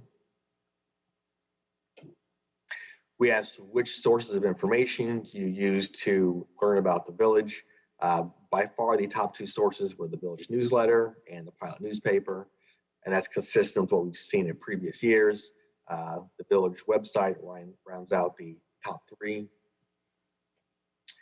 We saw earlier that overall satisfaction with customer service was extremely high. Here we asked about some specific areas of customer service. And again, in all four areas, very high satisfaction ratings. So this includes village staff being courteous, competent, responding to resident needs, and then resolving issues promptly. And then we asked which community improvements are the most important. The most important one was additional street lighting in neighborhoods, followed by additional street resurfacing, additional walkway construction in neighborhoods, and then additional stormwater improvements. So that's everything I had for the resident survey. Just a quick recap. We saw that residents have an extremely positive perception of the village, and there are a lot of examples of that. Satisfaction ratings, once again, are extremely high, and in fact, they've even improved a little bit compared to previous years. Once again, you rate much higher than other communities in most categories. A couple of the ones that really stood out were customer service and value for property taxes. And then the top overall priorities were maintaining the quality of neighborhoods, enforcing codes, and street and right-of-way maintenance. So before I move on to the business survey presentation, does anyone have any questions or comments about the resident survey? Questions? Questions, council? Lydia, go ahead. Hi, Jason. Hi there. And I'm Lydia Bosch. Just one question. Did we capture COVID? I mean, you do a great job with this, and you said this was amazing because of COVID, but was the timing of this such that it captures COVID implications and impacts? Yeah, the survey was administered in July and August. Okay. So definitely, everyone was dealing with the challenges related to COVID. So that, yeah, it was right in the middle of it. Okay, thank you. And if you looked at the open-ended comments, COVID. It's a trending topic on the comments, Yeah, that's true. right. Yeah, very, very much so. So this is Judy. How are you doing, Jason? Doing great. The question I heard you answering earlier about the 803 respondents, and Right. even, that's like over 100 more than the 700 we were looking for as our goal. So that additional 100, did they sort of mesh into the distribution by neighborhoods that you were looking for? How do you manage that and gauge that for us? Yeah, that's right. So for all 800, we're still monitoring the demographics. checking on age, gender, geographic location. We mailed the survey to about 3,400 households. The reason for that, thinking that if we had a response rate of about 20%, we'd reach our 700. But we had a really, really good response rate. I mean, even more than the 20% response rate. And when that happens, we do go ahead and just process all the data, even if it's well beyond our goal of 700. And then the proportions in the neighborhoods that are, so I forget exactly where they're shown later on, but does that generally align with the population distribution of Pinehurst? I mean, It does. It's very similar, and it's been very consistent over the years that we've conducted the survey. You know, within a range of a few percentage points. It's been pretty much the same each year. Judy, you do raise an interesting question, though, and I've spoken with our GIS guru in the IT department, and I think it would be an interesting data point for us to look at the pre-retreat, to have a GIS map that we can see and use to understand by geographic neighborhoods, like how we classify our neighborhoods, to understand the number of households within those. It will be approximate, but we can get it pretty close, we believe, to that. So we can bring that information in as well. That's good. I mean, everything is unique to where you live to some extent. So, but there are a lot of issues that are, you know, cross-cutting issues as well for people, or interest. Yeah. Thank you. Any other questions from council at this point? I have questions on the same line. The map showed the respondents. I remember seeing it, so I looked at it, and it looked like there was a weakness, like at CCNC. Is there any places there's weakness in respondents that, I mean, something that we should look at now? I understand in the retreat we're going to look at that, but do you see areas where we're not getting the responses we should? Thought it might be less dense there. That might be it. I was just. But that's. Do you have any comments, Lauren? Do you have any? Not really, not until I see the data from what we're able to gather for those shape files to understand the true number of households. And then that way I could take the tabular data that they provide us in the back. If you turn to page 139, it will show the exact number from each of those neighborhoods, and I can compare that proportionate with our number of households we're able to gather. Okay. And you didn't see anything, sir? No, for us, I think it was pretty much in line of where we'd like it to be, similar to what we've seen most years. So there were no surprises or concerns for us. Okay. Should we move on into the next section? I want to mention one more thing. I think this is important to note. This year, we have achieved the highest rating among the benchmark group that ETC compares us with. So that report starts on page 62 in the notebook. The benchmark group. Excuse me, which section though? It is page 62 under benchmarking. Benchmarking, yeah. Yes. Okay. Okay, so if you turn to page, you see on page 62, under the benchmarking tab, the first page describes the benchmarking group, and you'll see it is it's a number of individual communities with a population of 50,000 or less, where ETC has administered the same Direction Finder survey in the same time frame. You'll see the listing of who those specific municipalities are in that benchmarking group. But they compare us to that group beginning on page, should have flagged it, page 75 in that section. And as you go down the results, Pinehurst has achieved the highest rating in 12 areas in this one fiscal year. That is the most that we've ever achieved in 1 year.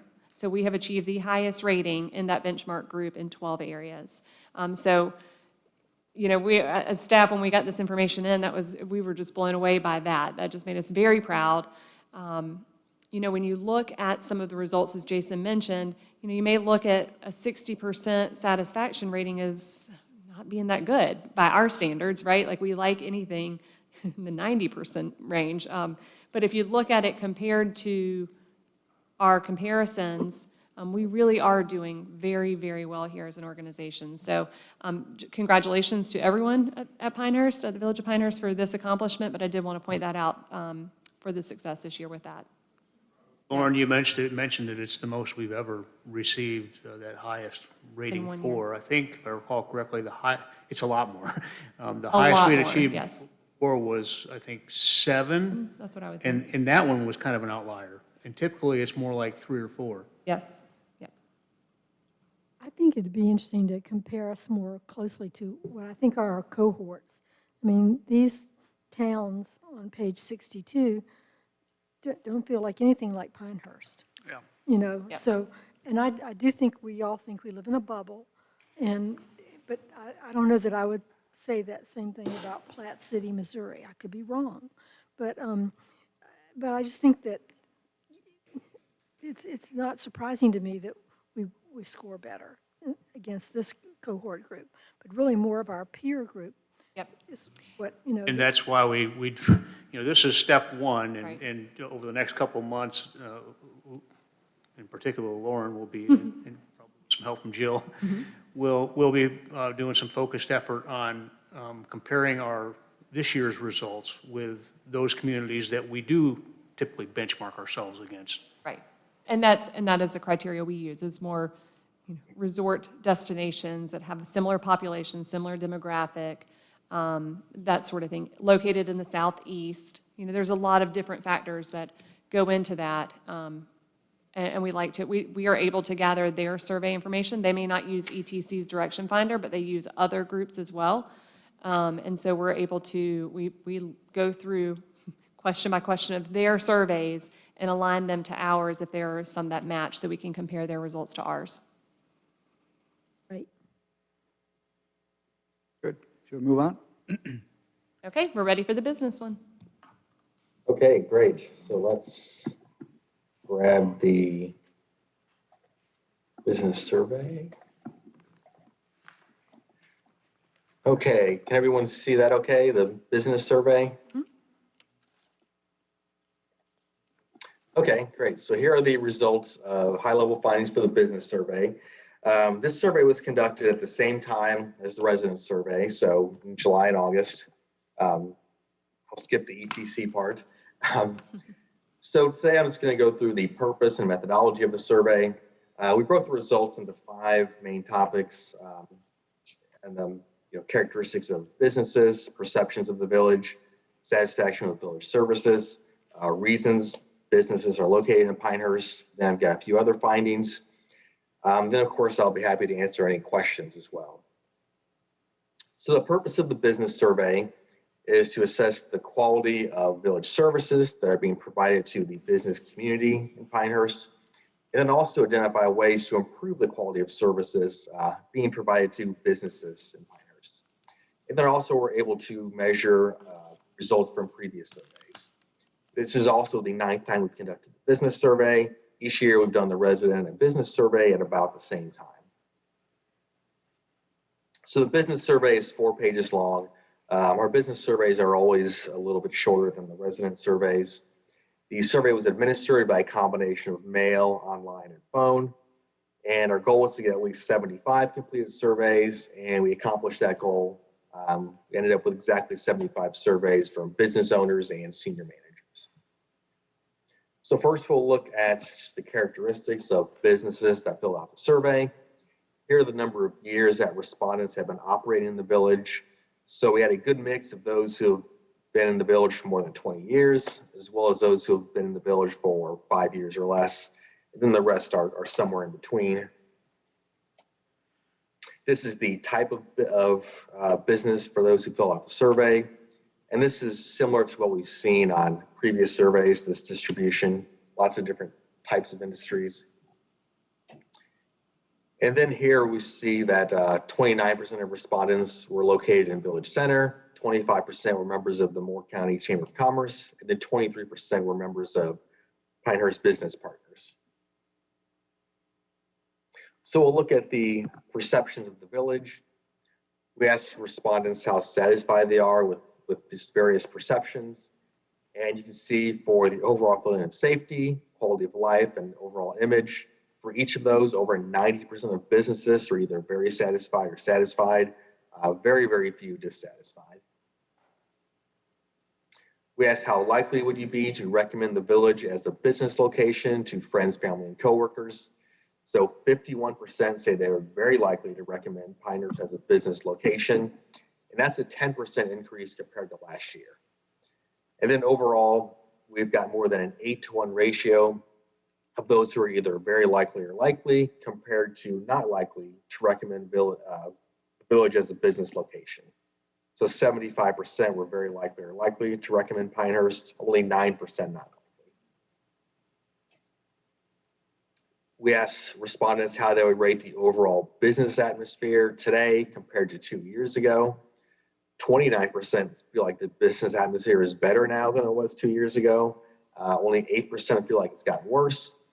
And then 69% say the atmosphere has either good or has gotten better over the past 2 years. So now we'll switch gears and look at satisfaction with village services.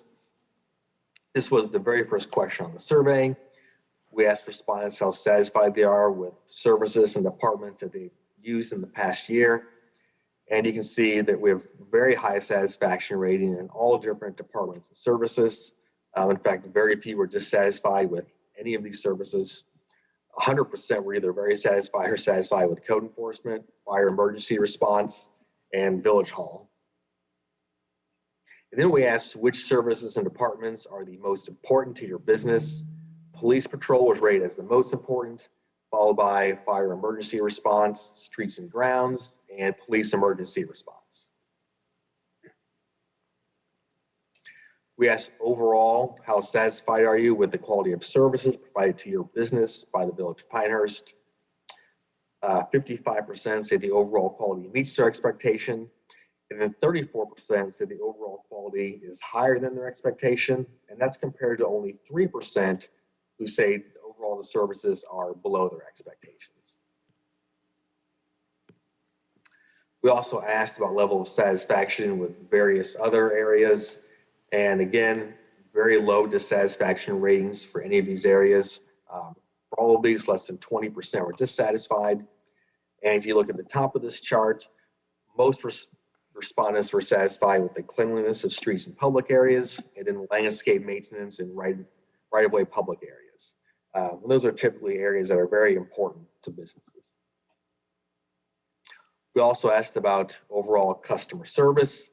We saw that the customer service ratings were very high in the resident survey, and they're also very high in the business survey. 72% of businesses rated overall customer service as very good or good. Only 3% gave a rating of 4. We also asked about customer service in some more specific areas. And then just like the resident survey, the satisfaction ratings are very high. Most respondents agree that village staff was courteous, responsive to their needs, competent, and resolved their issue promptly. And then we asked about satisfaction with several aspects of community development. And again, very low dissatisfaction ratings. Less than 15% were dissatisfied with any of these 3 areas, which include historic district guidelines, zoning ordinances, and then business signage regulations. So we also asked businesses to rate the importance of various reasons for deciding to locate their business in the village. So the reason rated as the most important was safety and security. That was also the top reason for the resident survey. The other most important reasons were the overall quality of life in the village, the overall image of the village, and affordable rent. Then on to some other various findings. We asked respondents how satisfied they are with the job the village does communicating with business owners. Almost 70% are either very satisfied or satisfied, and that's compared to only 8% who are dissatisfied. We asked, what are the best ways for the village to communicate with your business? By far, the best way was email. Over 70% of respondents said that was one of the best ways to communicate with their business. 40% said direct mail.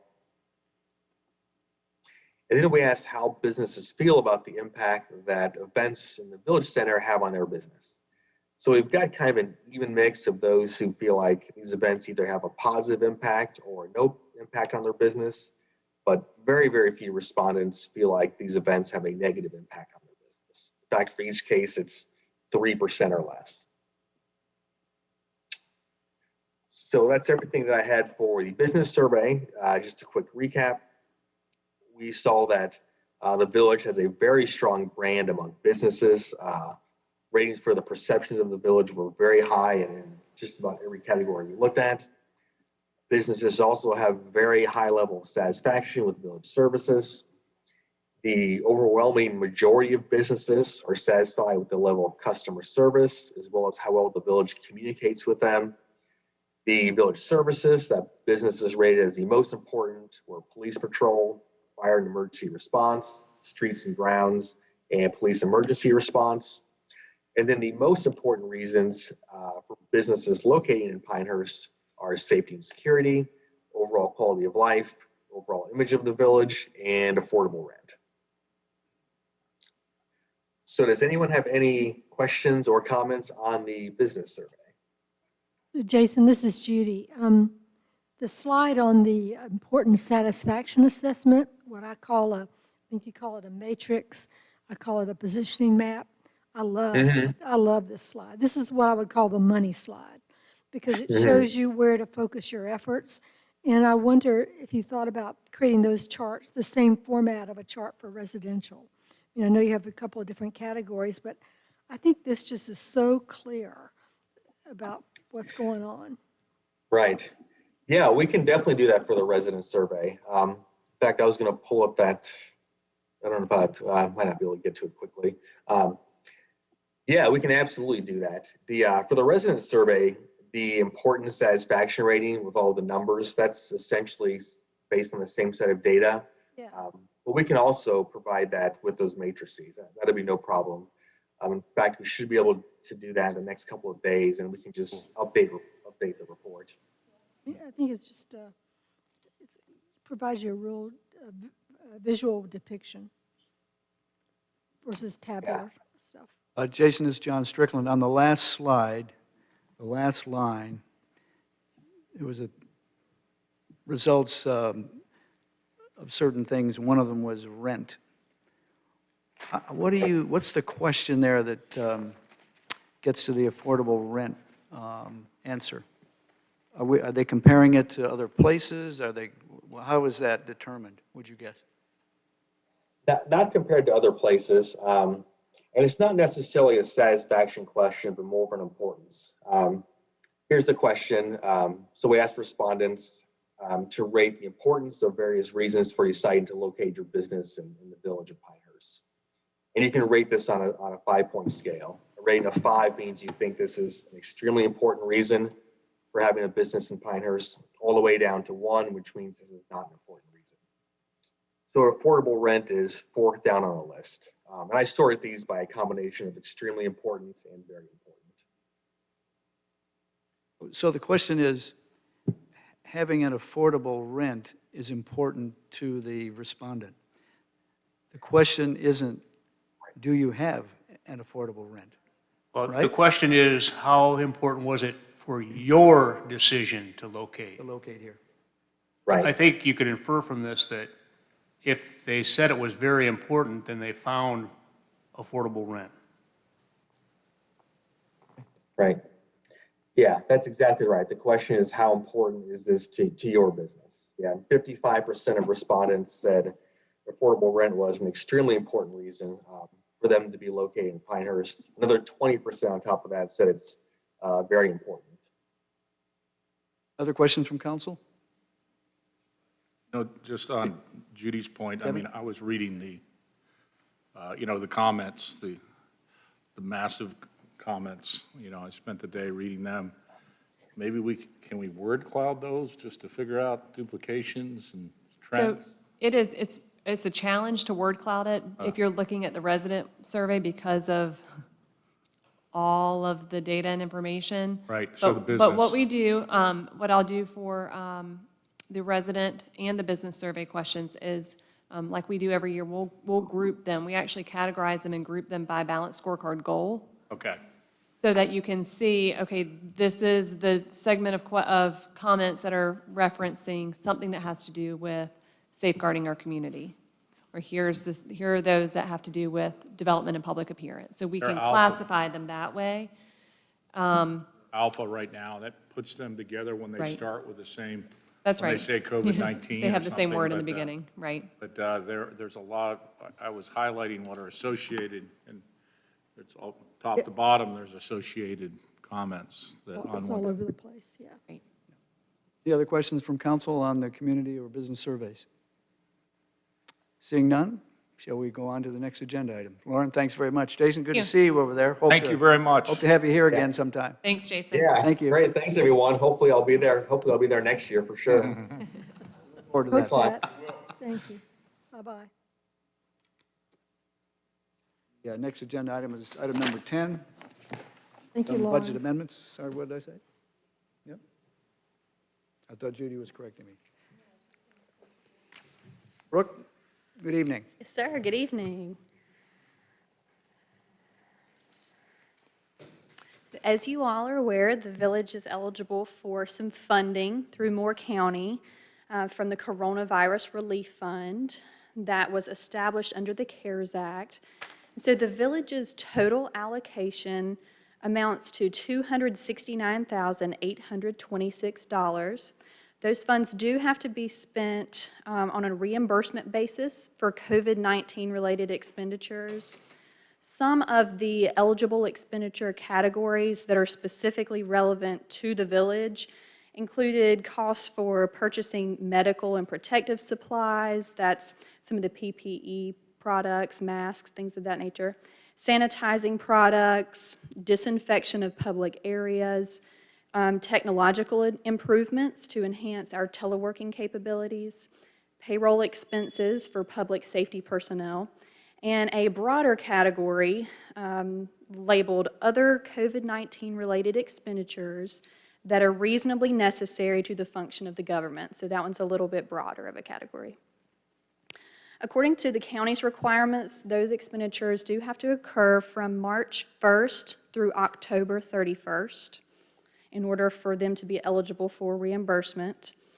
The village developed a spending plan, which includes some of the major projects and purchases that I'll cover in just a moment. I do want to mention, though, that that eligible period, that March 1st through October 31st, that does span 2 fiscal years. And so we did submit a reimbursement request that covered all the expenditures from March 1st through June 30th, so that we have a proper cutoff. And those expenditures totaled close to $18,000. Those were for the purchase of the personal protective equipment, hand sanitizers, automatic dispenser stations and stands, disinfection of public facilities. We did have some additional cleaning of some of the high-traffic, high-touch areas throughout the village. So the budget amendment that you will see tonight and for your review tonight excludes that $17,793 because it was recorded in the previous fiscal year. So I just want to make that clear if you're trying to match up the total allocation to this budget amendment. There is a little bit of a variance there. So the anticipated fiscal year 2021 expenditure amounts total $252,000, and they are broken down as below. The first 2 or 3 are more immediate responses to the pandemic and some of our more immediate needs. And those included the medical and protective supplies. That's all of our masks, gowns, hand sanitizers, dispenser stations. We did distribute PPE kits out to all employees for them to have for their protection. And that accounts for $17,800. Then the second category, disinfecting public buildings and vehicles. This includes professional cleaning, bringing people on board, professional staff to actually clean and disinfect and spray the areas as needed. It also includes all of our cleaners and wipes and all the supplies that we've purchased, and that is for $42,000. And the third category are body temperature measurement system terminals. Those are for some of our key entrances. If you've visited Village Hall and you walk through the main entrance, you'll see that stand, and it's almost like an iPad, essentially, on a stand, and you're able to place your face in front of it, and it'll read your temperature to let you know if it's a normal temperature or not. The next three categories are more long-term improvements and enhancements that address the pandemic, and they'll just be a longer-term solution for the village. Those include touchless faucets and soap dispensers, as well as auto-flushing kits for the restrooms. That's $44,000 throughout the village. Hardware for teleworking and teleconferencing. This includes the purchase of several laptops. I believe there were 14 of those. Some dual screens, portable printers, several conference audio-visual bundles that we purchased.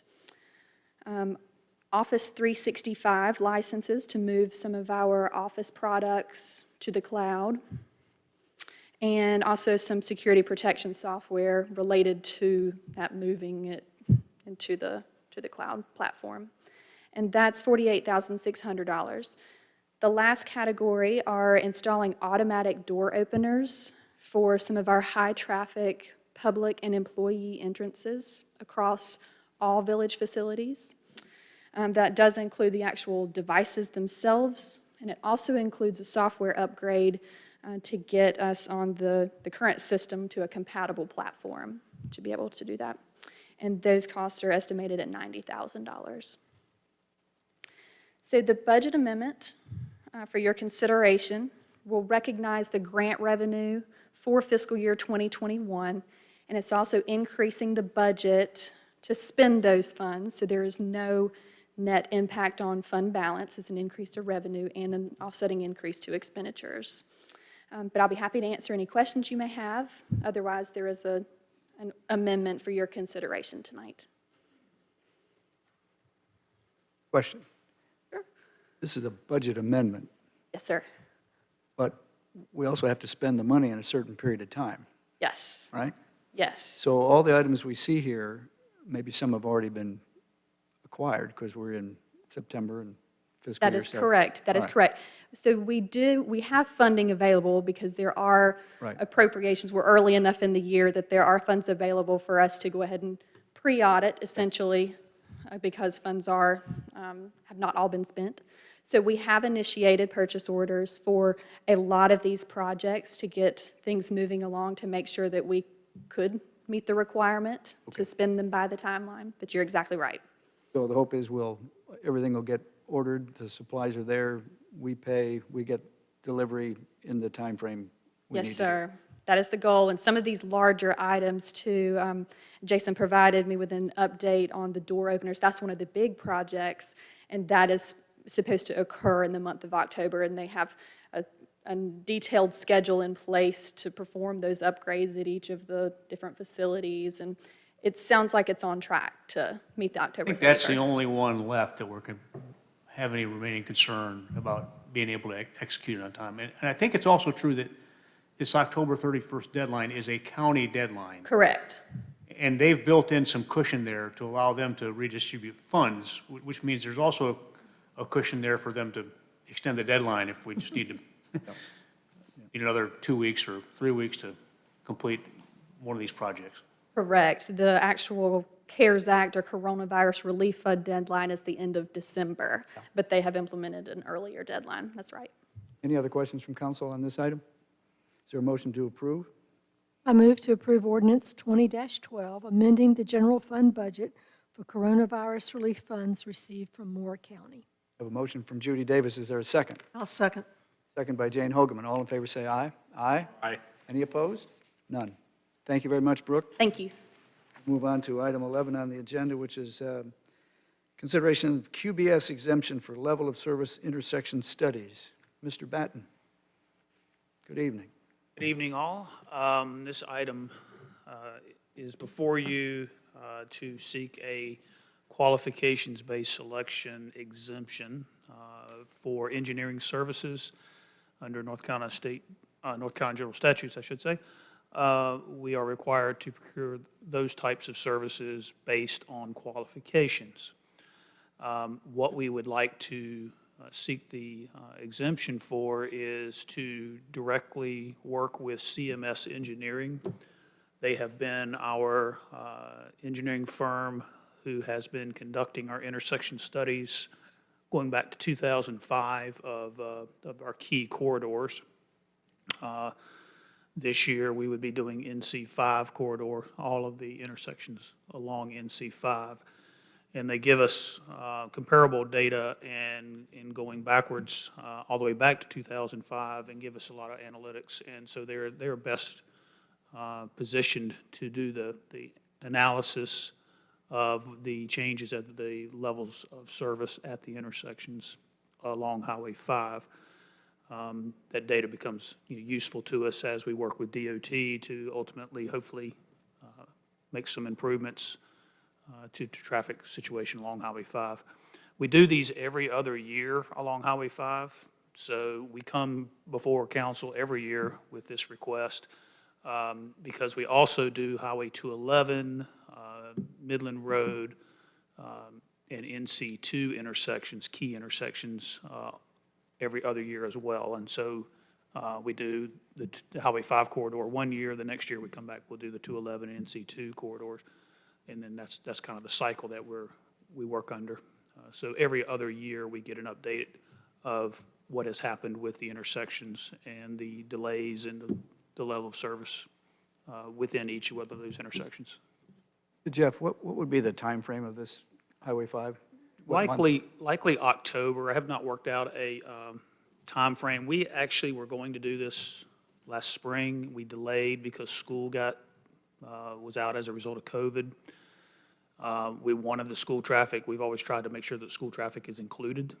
Obviously, school traffic is not at 100% at this point in time, but we still think it'd be valuable to go ahead and pursue with the understanding that there may be some slight deviation or different impact based on the fact that school is kind of working in a split schedule right now. I know that the elementary school has the opportunity to potentially go back to school full-time, but we don't know if that's going to be the case or not. So it could also be in November. I haven't worked that out with CMS Engineering. That we'd begin working on that tomorrow if y'all approve the So the point is that it'll be done relatively soon at a period in time when traffic is pretty high or at the highest part of the year, October certainly, and the schools are in session, even though at moderate rates. But that's the important part, to get it at a time that's effective for us. Any questions from council on this QBS? Jane? Yeah, I have two questions. And the first is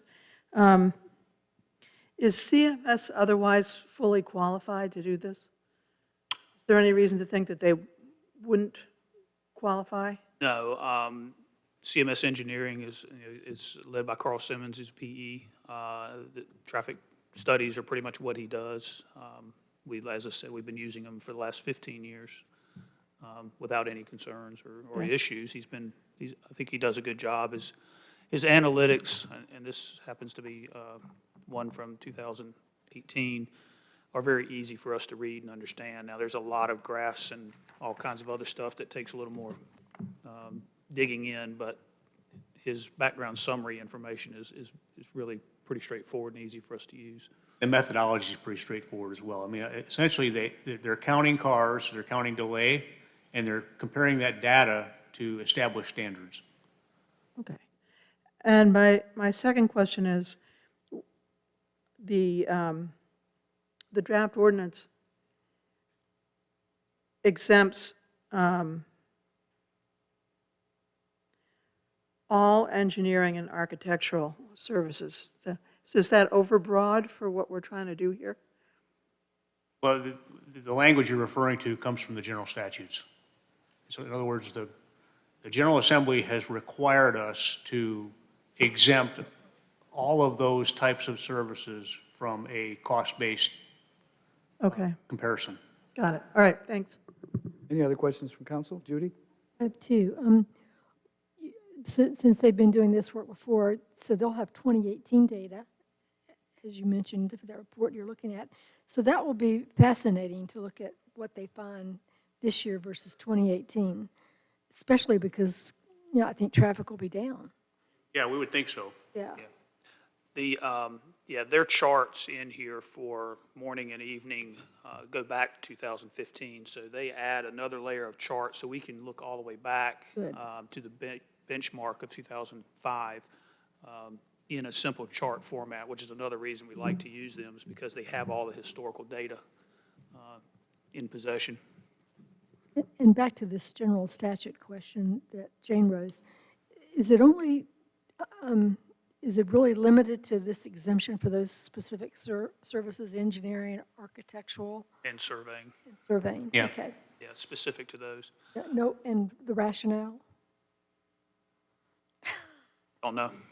There's no reason for it, they just do it that way. I think you could speculate about a number of different rationales for that. Okay.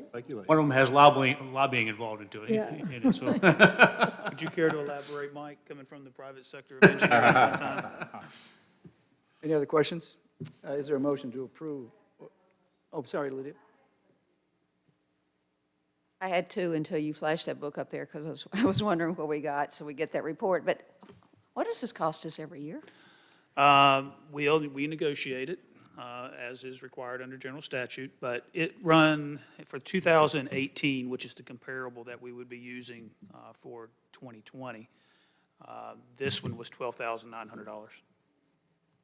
So we added one intersection for 2020 that we were not collecting on Highway 5, and it was the Linden Road intersection of all intersections for whatever reason. We have all of the rest of them except that one. We've added that one for this year, so we'll begin collecting data on that particular one. Yeah, I saw in the statute it was a $50,000 threshold, but you were way below the $50,000 threshold. Right. One other question. The Linden Road is the Linden Road in Pinehurst, not Aberdeen. That is correct. Yeah. Thank you for clarifying that. That is correct. Yeah, we start at Blake Boulevard on the south end of Highway 5, and we go all the way to McDonald on the north end. McDonald Road. McDonald Road on the Highway north 5. end. There's the McDonald's. Not another place farther down. Okay. Any other questions from council? Is there a motion to approve ordinance 20-12? Sorry, 20-29. I move to approve Resolution 20-29 to exempt procurement of professional engineering and architectural services from the model code for procurement for architectural, engineering, and surveying services. Second that. Motion by Judy Davis, a second by Kevin Drum. All in favor say aye. Aye. Aye. Any opposed? None? That's unanimous. We'll now move on to item 12 on the agenda, which is other business. Are there any other subjects that council members want to raise in the regular meeting? Seeing none, we have comments from attendees. Are there attendees present who wish to make a comment tonight? Yes, ma'am.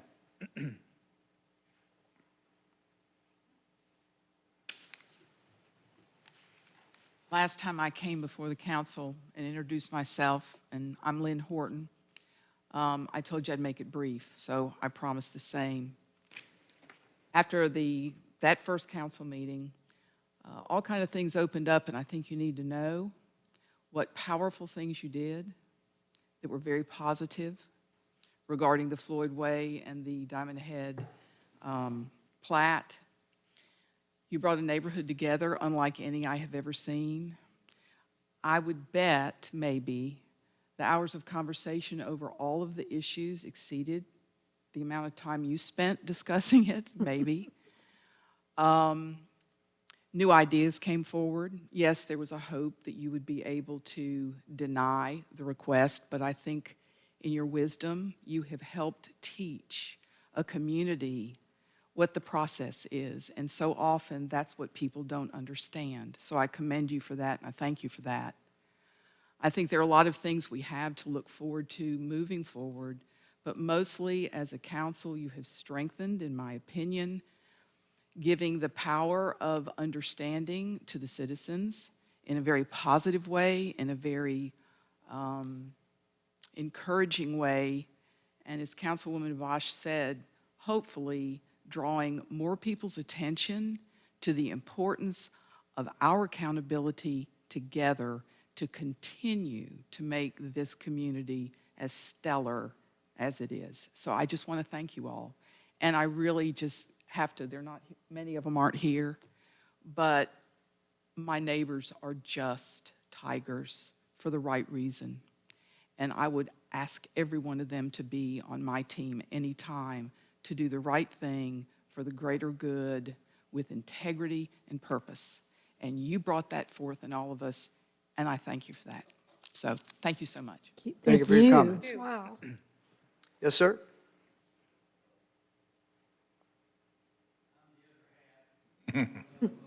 Just spoke, Robert Horton. I just asked, the wetland stuff is kind of very close to me, and I think that you need to be very careful even with springs and seeps. There's a lot of those in the sandhills, and if they meet the hydric soil requirements, the hydric vegetation and hydrology, it's a wetland, no matter how small or how big. Just remember that. And a lot of the first things that you look at around here don't give you an indication. I always go to the soils map first, and a lot of times you don't see hydric soils, which doesn't mean that they're not there. And I think the one that put me onto this one in looking at it was that the 2018 application said that there were wetlands, and then this one said there wasn't, and I have a hard time making that mesh. But there are a lot of tools out there that can be used, and you just need to be aware, and don't put those down on the list. They're pretty high, but they may not be very big, but they're important. Thank you. Thank you very much. Thank you. Moving this way, Colette.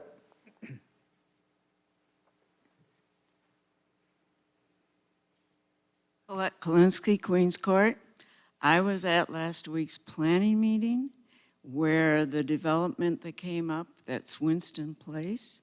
And I hope with the Floyd Way, you make a better due diligence about ensuring that that 30-foot buffer is not disturbed with fences as occurred at Winston Place, and that the developer is well assured that he knows what an undisturbed buffer means, and that you also clarify what that 50-foot road access or whatever that is, what can be placed on there, because I hope that and I'm sure the manager does too, that you don't have a repeat of somebody putting a fence in an undisturbed buffer. Thank you.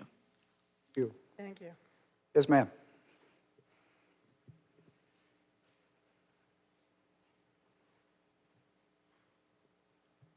It's nice to talk to you all in person, and I want to thank every single one of you because I know I have been sending you a lot of emails and making your life very difficult, and I wasn't doing it to make your life difficult, I promise you. Before you go any further, I believe you're Danette Ray. Yes, sir. I know Danette, but I wanted to identify you for the record. Thank you very much. Please go ahead. But I want you to know, I know this was not easy for any of you. And all of the information that we as citizens were trying to send in, we weren't doing it to make your job more difficult, but to ensure that you were properly informed. And I understand the decision you felt you had to come to. And I think I've made it clear that, I understand progress is important and essential. And I think you've made the right decision to ensure that it's managed as best as you can. I do hope you understand we all have a great concern regarding how that management actually occurs and how we as concerned citizens stay involved in this process, stays transparent so that we can ensure that this developer is doing what he's supposed to do. Because we all know the planning department is overworked, and they don't have time to babysit this developer, and that's what's going to be required here. And in order for that to be done, this needs to be done transparently so we can stay involved in what's going on, and I want to know how that's going to be done. Any idea? I mean, how the public can be involved in some of these decisions and input on that. Well, how these decisions are going to be transparent. How do we know what the wetland delineation is going to say and who did it? If nobody's going out there and double checking that what measurements you're being given actually mesh up with what's out there, then he gets to do whatever he wants. And everything we've been through has not, it's not prevented damage in this area at all. Do you see where I'm coming from? Sure. The whole point is to prevent damage. And that damage isn't just to the natural environment, it's also to the water storage that this massive wetland actually prevents this area from flooding and severe stormwater runoff, which is a huge issue. And if we don't manage this appropriately, all of us are going to be responsible in paying for this for years with our tax money and everything else. So unfortunately, I was hoping you were going to deny it because that would give the village more control over what actually went back there and require more of this developer before it was approved. I get you feel that that couldn't be done, but at this point, now that it's not been done that way, it falls back on me and everybody else in the community to spend a lot of time overseeing this project, and I want to know how you're going to make that easier for us. I need to be able to see these documents as they're coming through to ensure that the developer is being truthful. You're asking specifically with respect to the Floyd Way project, not generally, right? Specifically to that and specifically to the wetlands and the easement. Yeah. Well, I think we've set up some very specific conditions that relate to that, and you and others have helped point out the importance of that, but I think the staff was on that, and we've also learned a great deal along the way here. So, so how do I see this information if it's being fed? Darren? Well, we'll ask Darren to speak, but I want you to understand from the council's point of view, we've certainly dealt with a very difficult situation here. We've appreciated the public input and reacted to it the best way we could. Yes, you did. I thank you for that. The staff has worked very hard and has put some conditions on here that we feel are going to be very extraordinary and appropriate and legal. Now, how we follow up on that and kind of information, maybe we can discuss how that will come back, but the planning department has a regular way of dealing with these issues, following up, approving them or not, depending on the data that they have and the applications and the information on them. Now, Darren, if you'd care to comment further on that, please do. Sure, thank you. Thanks for the question. Jane? Go ahead, Darren. Okay. We'll come back. The question was, right now, tonight, we approved the preliminary plat. That authorized them to move forward with construction drawings and the final plat. That is another round of TRC, that's another round of applications, that's another round of information that has to go to the village. All those documents are accessible. You can make public records requests for those documents. So as they're submitted, as they've done in other locations of the community, they'll ask for the public records that are associated with those reviews. So all you got to do is reach out to us and provide us with a records request. We'll turn around and provide you the documents that we're reviewing as part of that process. So all I have to do is email you.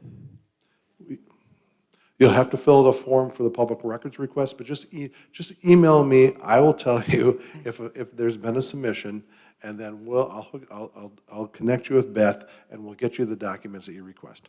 And I want to say this publicly. We're not trying to make your job harder. I know you've done a lot, and I appreciate it. We're trying to make your job easier because you don't have the time to babysit this guy. No, that's the bottom line. And we appreciate that. Danette, thank you very much. Your input's been very helpful along with the others. Really. Thank you, Danette. See one other hand in the back? Thank you. That's good. I hope you would be.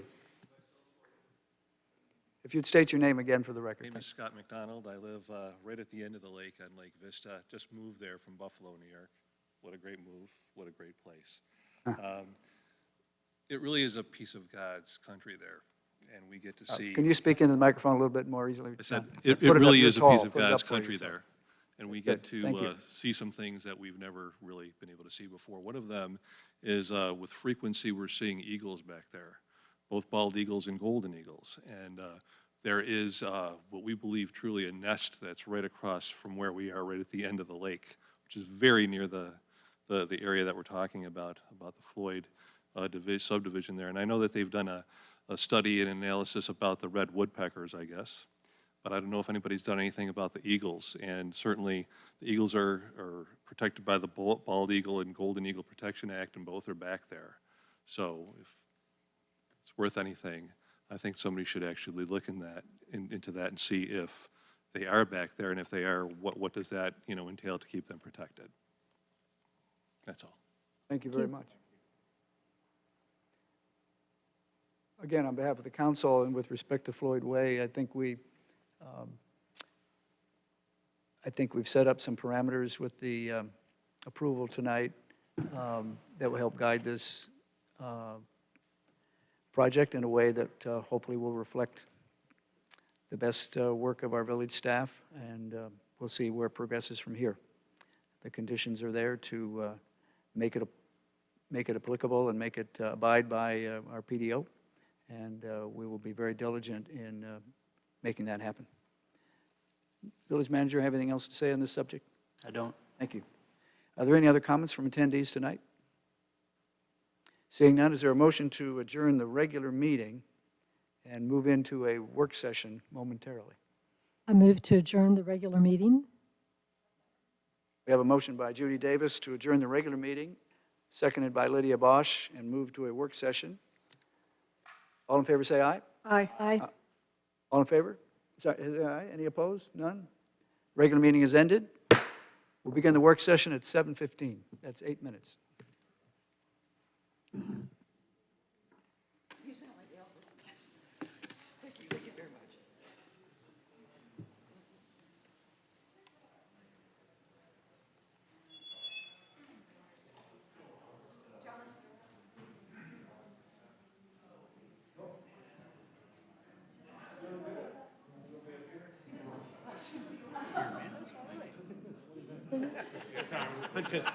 I'm switching gears.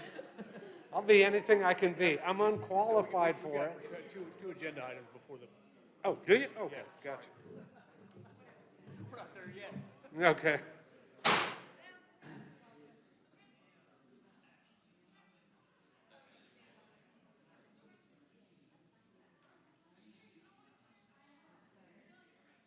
I think it's really this sentence.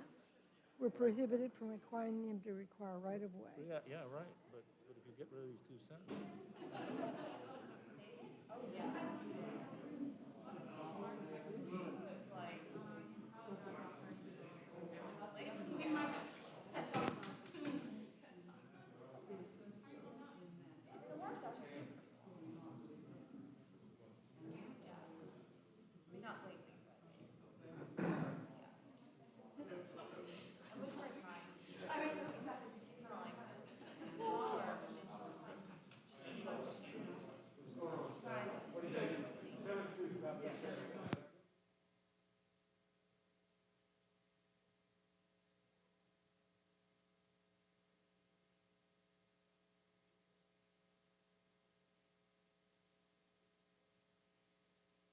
I get it, less more.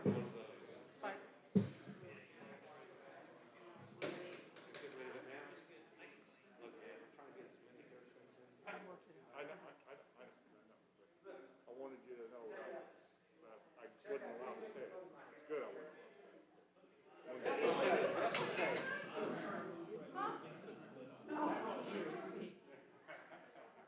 I'll tell you, there were plenty of things that I had questions about when I read it the first time. Plenty of things. What about this?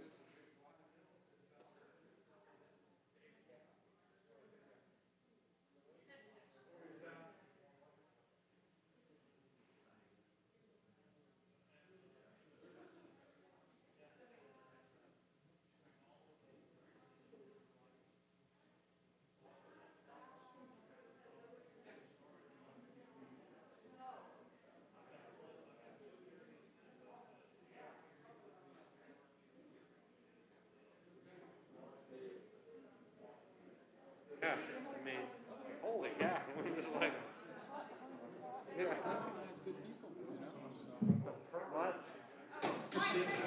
Yo. I do. I got You one pay of those too. You I pay have a- tuition, you get a free mask. See how that is? It's Even quid remote. pro quo. Yeah, that's what it is. As long as I pay tuition, I get the free mask. I got one just like it. So you notice how people at Wake Forest haven't complained about me switching allegiances? They haven't. They haven't. They forgot who I was. It's been so long. See, I went to Wake Forest when the Flintstones were still alive. I mean, that's how long it's been. I mean, they were still alive. It is. It's getting bigger and bigger and bigger. And more expensive and more expensive. Do you know how much it is a year now?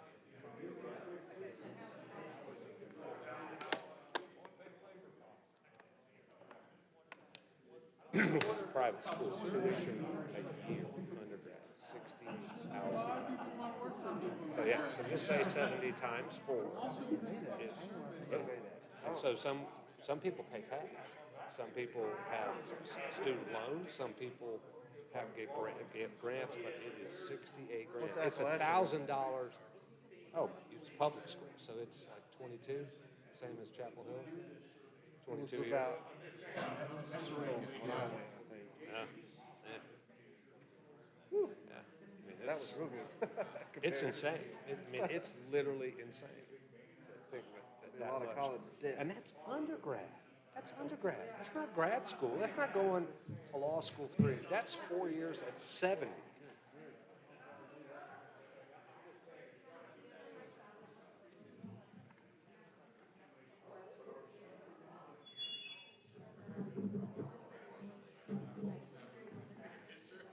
Because, you know, you spend all that money, it's just not validate your opinion.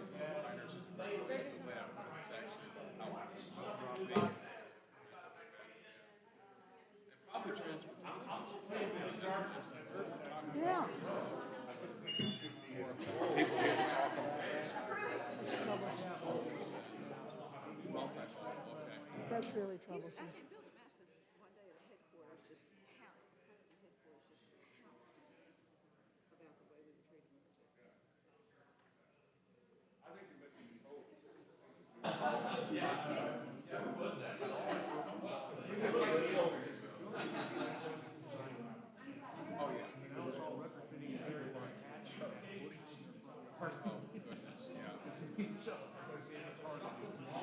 I've heard a lot of people say on 6, why would you build sidewalks?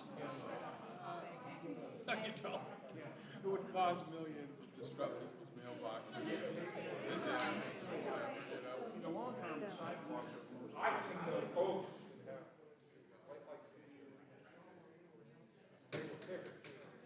That's not good. Mm-mm. No,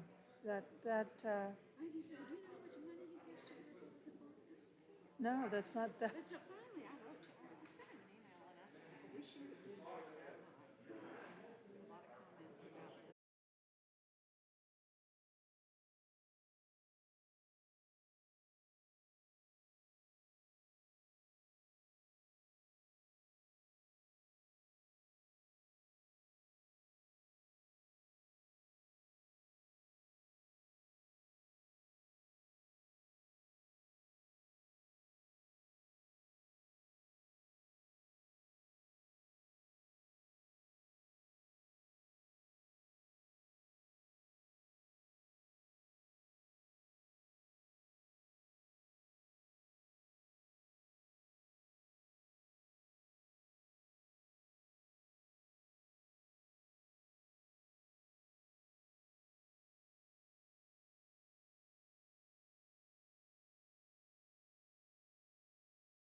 This is September 22nd, 2020, Pinehurst Village Council work session.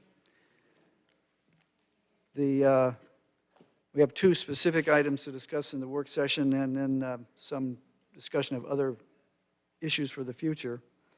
But first of all, I'd like to call on our head of Parks and Recreation and others who are here to talk to us about the Holly Arts Festival plans and regulations therefore.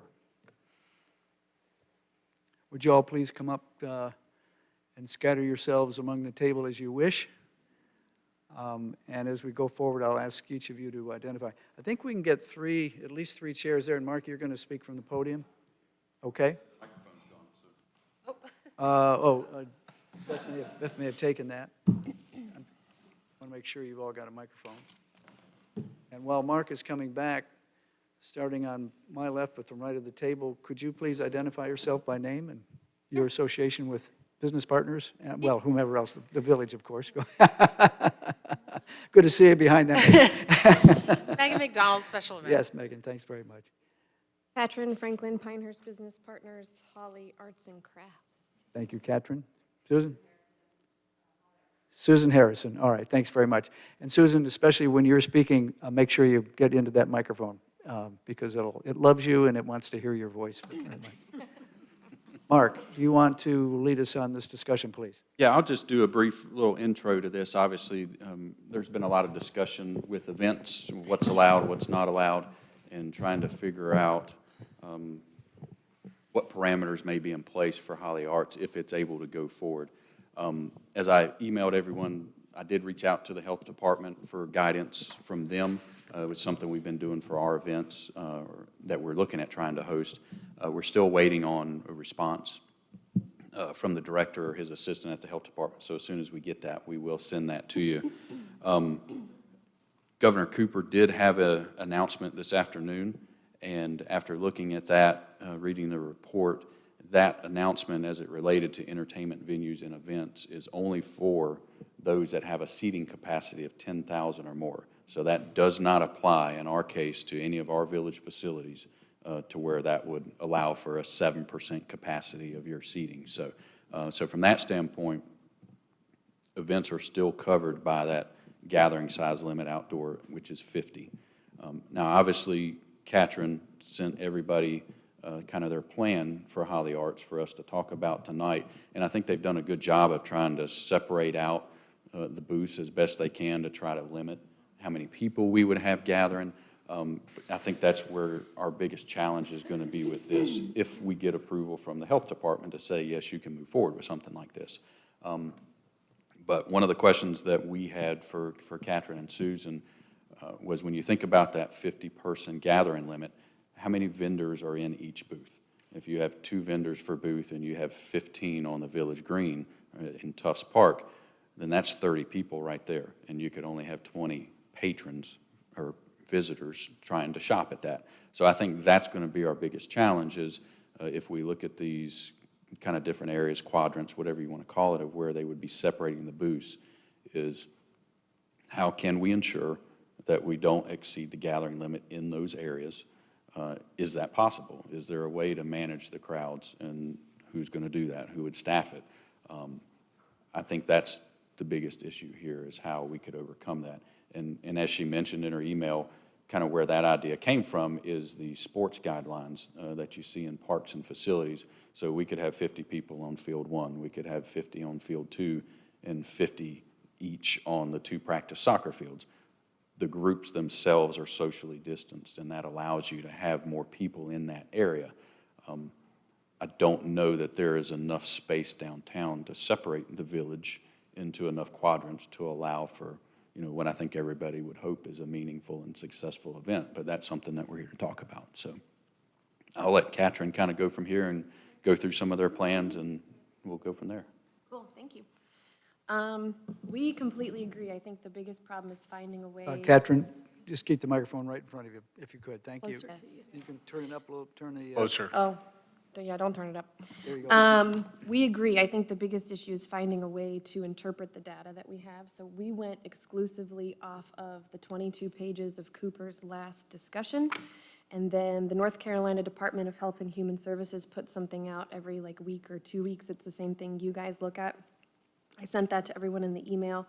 We're going off of 2 things. So page 2, fall-related events are required to blah, blah, blah, pumpkin patches, apple orchards, animal attractions. So this to me means large outdoor spaces where you cannot, there's no one in, one out. It's very free-flowing, whatever.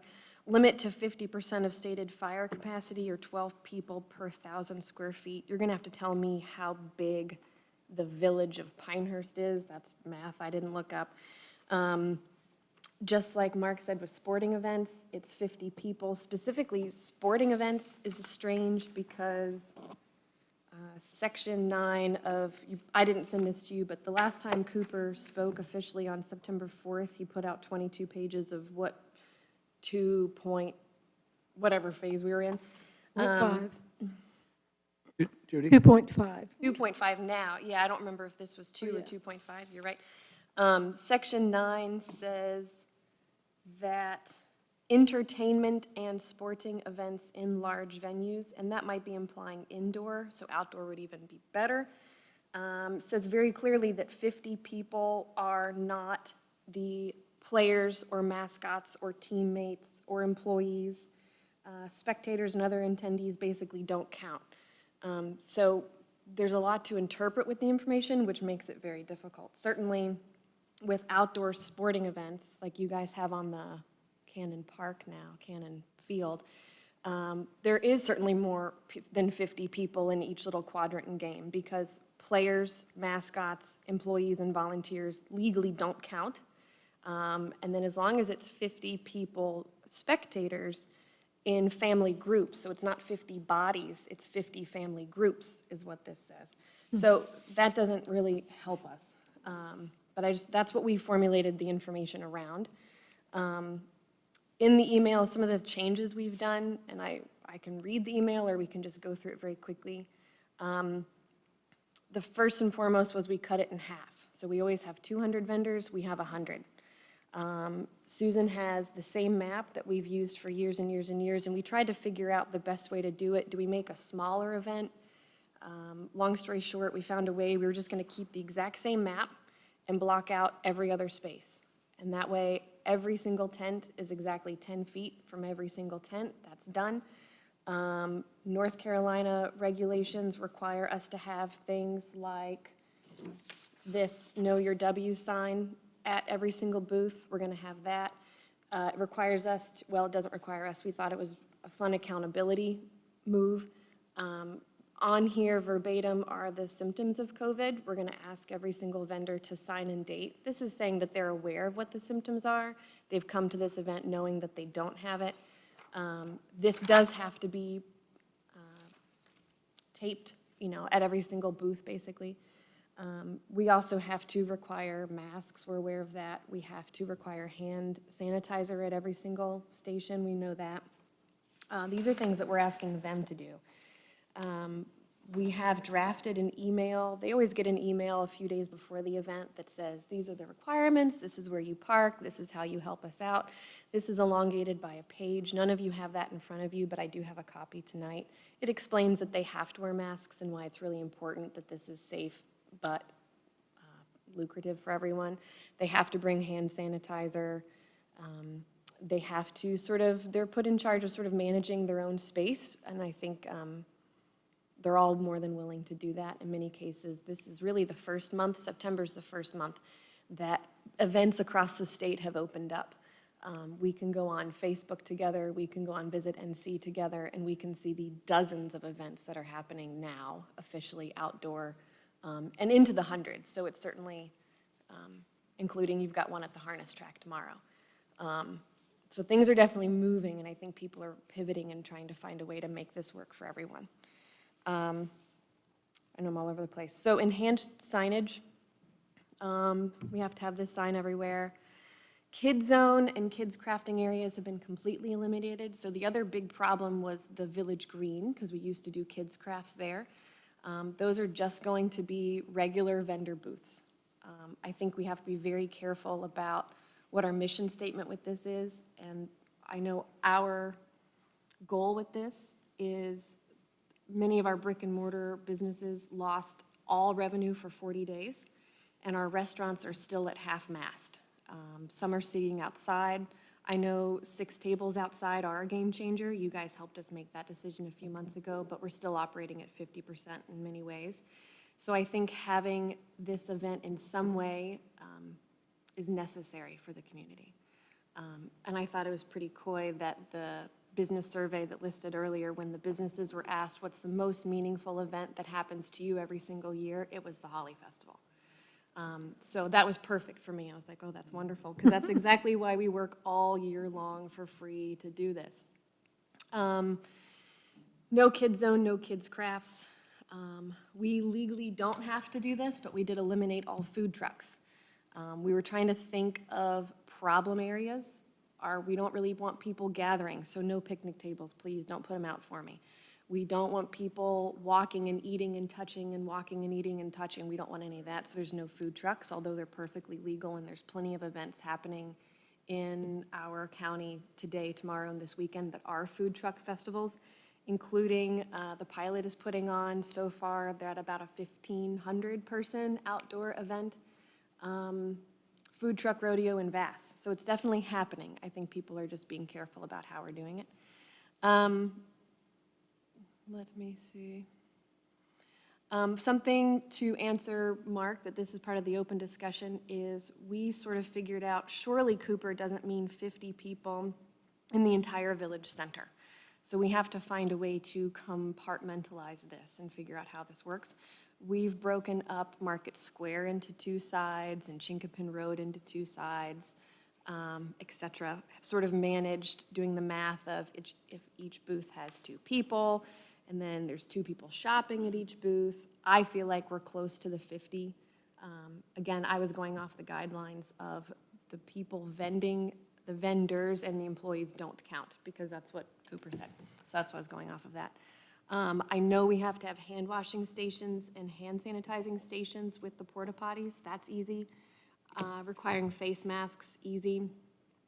Something that I've wanted to change for a really long time, and COVID is going to be a blessing in disguise. The gravel lot is now officially this year for patrons only. We are 100% without a doubt requiring vendors to come into the village, unload, get organized, and then have to park off-site. You guys let us use your parking spaces here. We pay Kirk Tours Limousine to run shuttles back and forth for free. There's no excuses why they can't use those. Kirk Tours has worked with us on this plan. Masks are required. They know their legal requirements. They are allowed to have 6 strangers in a shuttle at a time, or 14 people in a family group, so they've got all their licenses and everything organized. They know exactly what they're doing. I think I'm going to need help this year with managing that gravel parking lot, so I'd like to purchase 2 extra police officers from your off-duty solutions. That'll be easier. Even though we're doing half as many people, I think I'd maybe feel better with 2 or 4 police officers walking around, answering questions, suggesting masks, whatever. I think that's all I have for now. Kind of open discussion. The issues we have, Judy Davis sent me an email, and it's the same as Mark's concerns. It's really finding a way to police the number of bodies in each section, and I think that is the million-dollar question. And do we have that concern? If we have the entirety of the village broken down, and we know that instead of 200 vendors, we have 100 vendors, and everything is already 10 feet apart. What are the concerns? No. Well, to me, I mean, this is not the only big issue in it, but it's just how this numbers thing is managed. That's kind of what I pick out from here. There are other questions and things I'm sure we in the council want to know a little bit more about, but how are these other areas, and this is a question for everybody, how are they solving this issue of numbers under the governor's orders? And that could change next week, it might not. Right. But, decisions have to be made, and you've got people to follow up with or cancel or not, and we do too, I'm sure. But how are these numbers being dealt with? Because there are going to be more than 50 people, unless it's segmented by street and that sort of thing. I don't know how that's being done. Do we have any background on that? Anybody experienced anything? You pointed out today, Judy, some other places that are having these events. Ask the question. And some people are using reservations, you know, and this was our topic playing golf yesterday. How could we have the Holly Arts Festival? And so one person suggested reservations and restricting times. You know, you get a reservation for 9 to 11 or something like that. And you get a color-coded tag. And you can only be there, and we go through and we get rid of people that have a pink tag when blue tags are due, you know, or something like that. But I think that, and if we could have one-way paths, you know, like go down Market Street, come back up Chinquapin, go over to the Tufts Green. I mean, almost a little bit like the wine walk. You know, when that's set up, you start at 1 to 2 to 3 to 4, you know, going to place. And you know, kind of creating a path so that you have some organization to it rather than random. But I mean, and you're going to have random still because it's just the nature of the thing. But I mean, on any given Saturday, how many people are on Market Street? How many people are on Chinquapin? Right. Yes, you asked that question in an email to me. Let's estimate the number of people in the village on a busy weekend like Labor Day weekend or something. Hear ya. Yes, the question is, let's just think about the village in general. How many people are in the village in general on a busy weekend in a capacity that isn't managed at all? It's just the village. People are open, they're shopping, they're eating outside, they're sitting outside, whatever. I can't speak to that, but I know that when you asked me that question, I was like, well, okay, on any given Saturday, I know I see at least 150 people. In your shop? In my shop, I see at least, and these are individual people. Right. And a quarter of them are buying, so I was taking like transactions and then family groups and whatever. And so that's just a weekend. Mm-hmm. And that's not managed at all. That's just flow traffic, and people are sort of managing themselves. People are wearing masks, they're being careful of each other. And then again, of course, I might be open 10 a.m. to 8 p.m. So I'm talking about a very long period of time. Mm-hmm. I mean, at the deli on Labor Day weekend Saturday, there was a line. Right, Right, you know? right. So there's certainly more than 50 people in the village all the time. And I think the only thing I could think to do was eliminate the gathering areas. So booths are farther apart, we're not doing the food, we're not doing picnic tables. I could certainly, if I'm willing to already pay to have 6 off-duty police officers, it's not out of the question to do more of sort of like a serpentine that you're talking about. Can there be one area where people come in, they're allowed to take their time, maybe instead of the time restraints, because that's sort of half the fun of this type of event is to shop and talk, and you're like, well, I want to go back and see this other thing. I'm sure you noticed, I never really mentioned this, but we sort of changed the name this year to Holly Arts Marketplace. It's not really a festival this year. There's no food trucks, there's no kids' crafts, there's no balloon animal, there's no stilt guy. This is not really a festival. It's really our intent to give Pinehurst the boost that it lost for 40 days. So shopping is still very important to me, and I want people to feel comfortable to take a long time shopping, but we could certainly have one entry point, and then we already rent the barricades from you and sort of have them circle around. I don't know. The bigger question of how are other events doing it, they're not. They're not managing the number of people. It's outdoor, everyone is 10 feet apart, there's hand washing stations. Where is that? Where's an event? I would say, so Vass has one on Saturday. I said one on Saturday. If you go to... I couldn't find one. I was at the... Totally. I went to the Council of Government. I asked the question, I think Jane was on. I said, does anybody know of an event that has occurred? So many, No and one maybe could tell just me one. because I'm on Facebook all the time for my own store, dozens. That's what we need is Yeah. names of events that occurred in my... Got it. I'll send you a list, fairsandfestivals.nc.com. These are everything that is happening as of tomorrow. Mount Airy Fall Festival, North Carolina Fall Expo, Asheville Quilt Show. One's in the Sway. The Sway is the Vass one. You got it. That is called Vasstoberfest. It's like a food truck, something in Vass. Food trucks are not, there's nothing against a food truck by the 100%. governor. So, I mean, there's nothing preventing you from Right. a truck out there. So, I mean, Right. I really.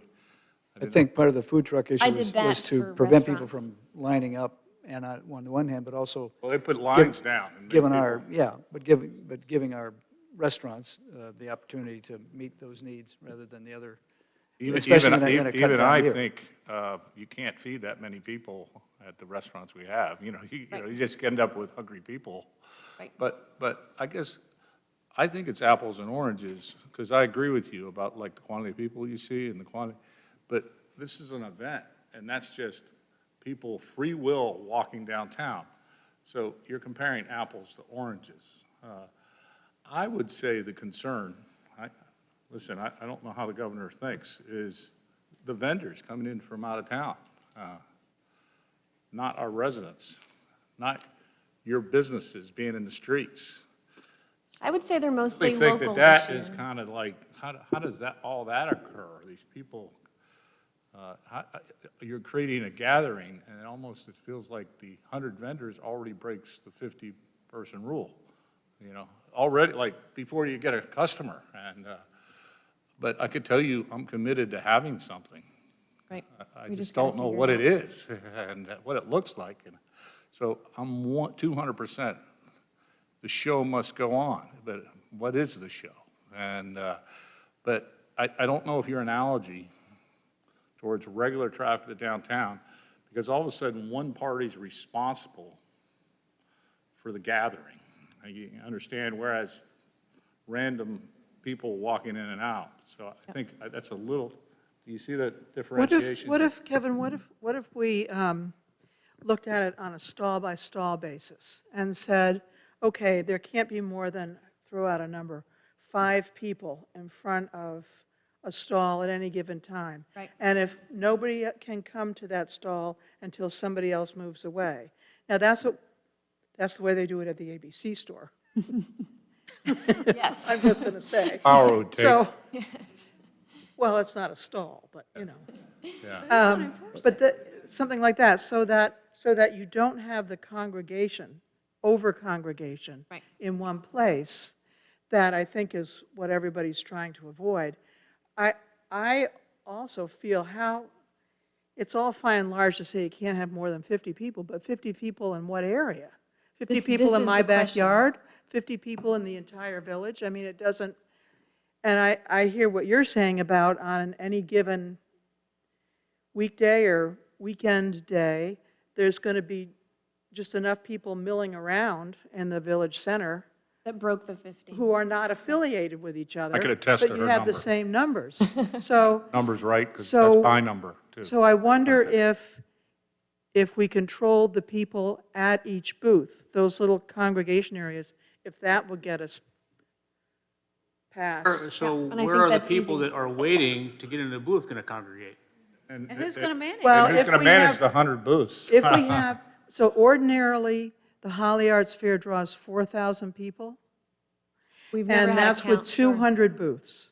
So let's say there's only going to be 100 booths, maybe we're talking about 2,000 people total. And I think even less. 2,000 Maybe people. 5,000. If we divide them up and with reservations, as Judy suggested, and if we have, 4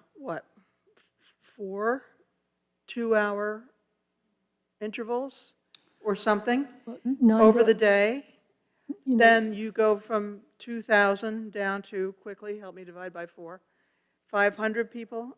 Catherine, what was the reference you gave earlier about a certain number of people in 1,000 square feet or 10,000? What was that? 12 people per 1,000 square feet was in the DHH. Right. Is that an indoor requirement? What is that? It's a Outdoor. outdoor, 12 people per 1,000 square feet. You're going to have to tell me number. how big the village is. We can do that. Yeah, I know. You're going to have to tell Calculate me. that. I mean, that might give us a good start point for what Yep. is. Yeah, and how do you- I wasn't finished answering a question, and I wanted to know of those 100 vendors, who are out-of-town vendors and who are local vendors? I think mostly local. I think we have 'cause what certainly. I'm trying to We say- can make a list for you, we just don't have it prepared I tonight. think that's Most people that important are when you're- traveling are not traveling. They're like, "Meh, hugely important here. If that was you, there's no problem, you going outside and extending your shop outside. In my opinion, it's the wiggle room in this. It's safer. You have literally increased the safety of shopping in your store. So By if those expanding are, outdoor. if those are 50 vendors that exist in the village, Well, there aren't 50 I think businesses the in the answer, village. from a regulatory standpoint, I think the answer is this 12 people for It 1,000 might square be. feet. That is a lot of people in downtown Pinehurst. do you know the number at the top of your guess? Not exact, we're not going to hold you to it. Give us some. That's the benchmark I was sort of There are looking for. bunches and bunches of 1,000-foot, square foot spaces in downtown Pinehurst, And if you- outside. I mean, they're just gobs of them. If you think of Tufts Park, it's roughly 6 to 7 acres. So, 40, what is it, No, 42? not No, Tufts no, Park. not Tufts I mean, you- Park. No. Not Well, you're thinking of the I'm whole just Village giving Green. you a One visualization of how big that How many space square is. feet is that? No, that's not 6 acres. An acre is 43,000 square feet. Right. Yeah. 3,000. And Tufts Park, that's just the grassy area, right? No, that's encompassing everything, where the library sits, where Yeah. Village Chapel, all of that That, area. Yeah, well- That's 7 acres. That's yeah. too, yeah, so now, That so we is might a have an little- acre of green space there, maybe. Yeah, how Less big than is that, but. the green where the But I mean, with all the roads downtown and the sidewalks, there's Yeah. a lot of open space down there. I We agree. get, Yeah, and if it's segmented at all, Yeah. that even gets to the other rule of thumb there that. actually, if you think do about it, 1,000 square feet, think about an apartment Apartment. that's 10 by 1,000 square 10. feet, you know? It's bigger than most of the Wow, apartments in the Pinehurst, green but- over here. This limitation allows you to cram 12 people into something that size. That's actually pretty liberal. This is room. So that must be the sort of idea that others have had who are putting on these festivals. They must be looking at some statistic like that. Yeah. And it seems to be working in these other places. No, it doesn't. It says to include retail, right? So But how do we monitor it? I mean, I don't, orchards, animal attractions, and retail areas. That is one business that's allowed to use its outdoor space. No, pumpkin patch, well, yeah, but isn't Village of Pinehurst a business, I guess, you're No, right. 12 people for 1,000 square feet if there's not a fire code number. And ensure sufficient social distancing. I mean, that's just a, Yeah, this is place something to hang your hat on, though, you're right. I mean, Right. So all that's I what was we've trying to been, do is try to dictate between out-of-town vendors and in-town vendors, because if you want to help your local businesses, I think that could be done. well, local businesses So they- have the opportunity to be members, they get booths of hat rent, they can have sidewalk space, so local vendors that want to participate are participating. Local pop-up vendors that want to participate are participating. So this is absolutely geared towards supporting brick and mortar in the village, and then other businesses in Moore County that maybe don't have a brick and mortar in the village, but they want to do a pop-up. I think that's absolutely what we're looking at, so that part's easy. But there's nothing in here about travel. Cooper hasn't said anything about they can only be from your area or from your county or whatever. But if people want to pop up, they already are. They already have rented spaces to be outside of their business. So that's already included. I was trying to That's tell in you there. what separates this from a normal day with 150. To me, I'm just trying to understand why this has been restricted, and it's been restricted because of you're mixing parties together that weren't mixed together. Right, they don't want gathering. This is all specifically about gathering, I feel like, and that's the, You know, it's just, we're trying to look for the possible. I think that's Totally. what Judy and I were talking emails, is, you know, what is the possible? And have we heard anything from your email to the state? Not yet, no. That would be nice, especially if you're armed with just that data on a 12 by 1,000 square feet. Does it apply to us?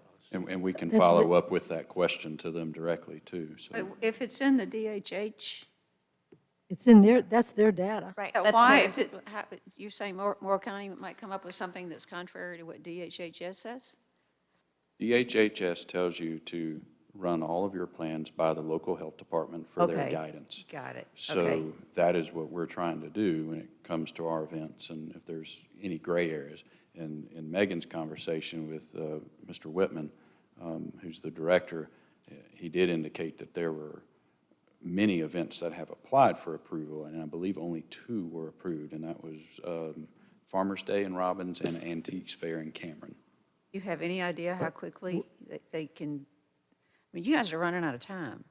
And I'm concerned that I think we want this to happen. Totally. But I wish you could get some clarification from him. And my only concern is just the crowds. And we're cutting the vendors in half because of COVID. And if it's a nice day, you may have a whole lot of people. Totally, right. And my concern is just managing these people and, making just, do you have a plan for that? I'll have to tell you, my husband already got an email today from MOA saying that Holly Arts is on. So the word's out there that it's happening, so I don't know how Yeah, it's always been, I mean, until we're down to the very last wire and I send out that email that says, just kidding, everyone's getting a check for their $100. I'm going to embrace this with you guys and have these conversations as things change. The proposal that I had for this a few months ago is completely different than what we're looking at today, so. So you're going down the path that it's going to happen until you find out.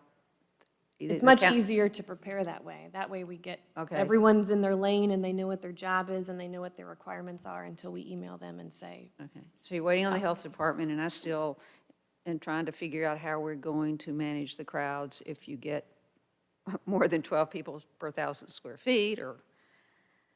I think you said earlier, a typical festival brings about 4,000 people? We've estimated. Do you have any kind of sense for what the max crowd at any given time is?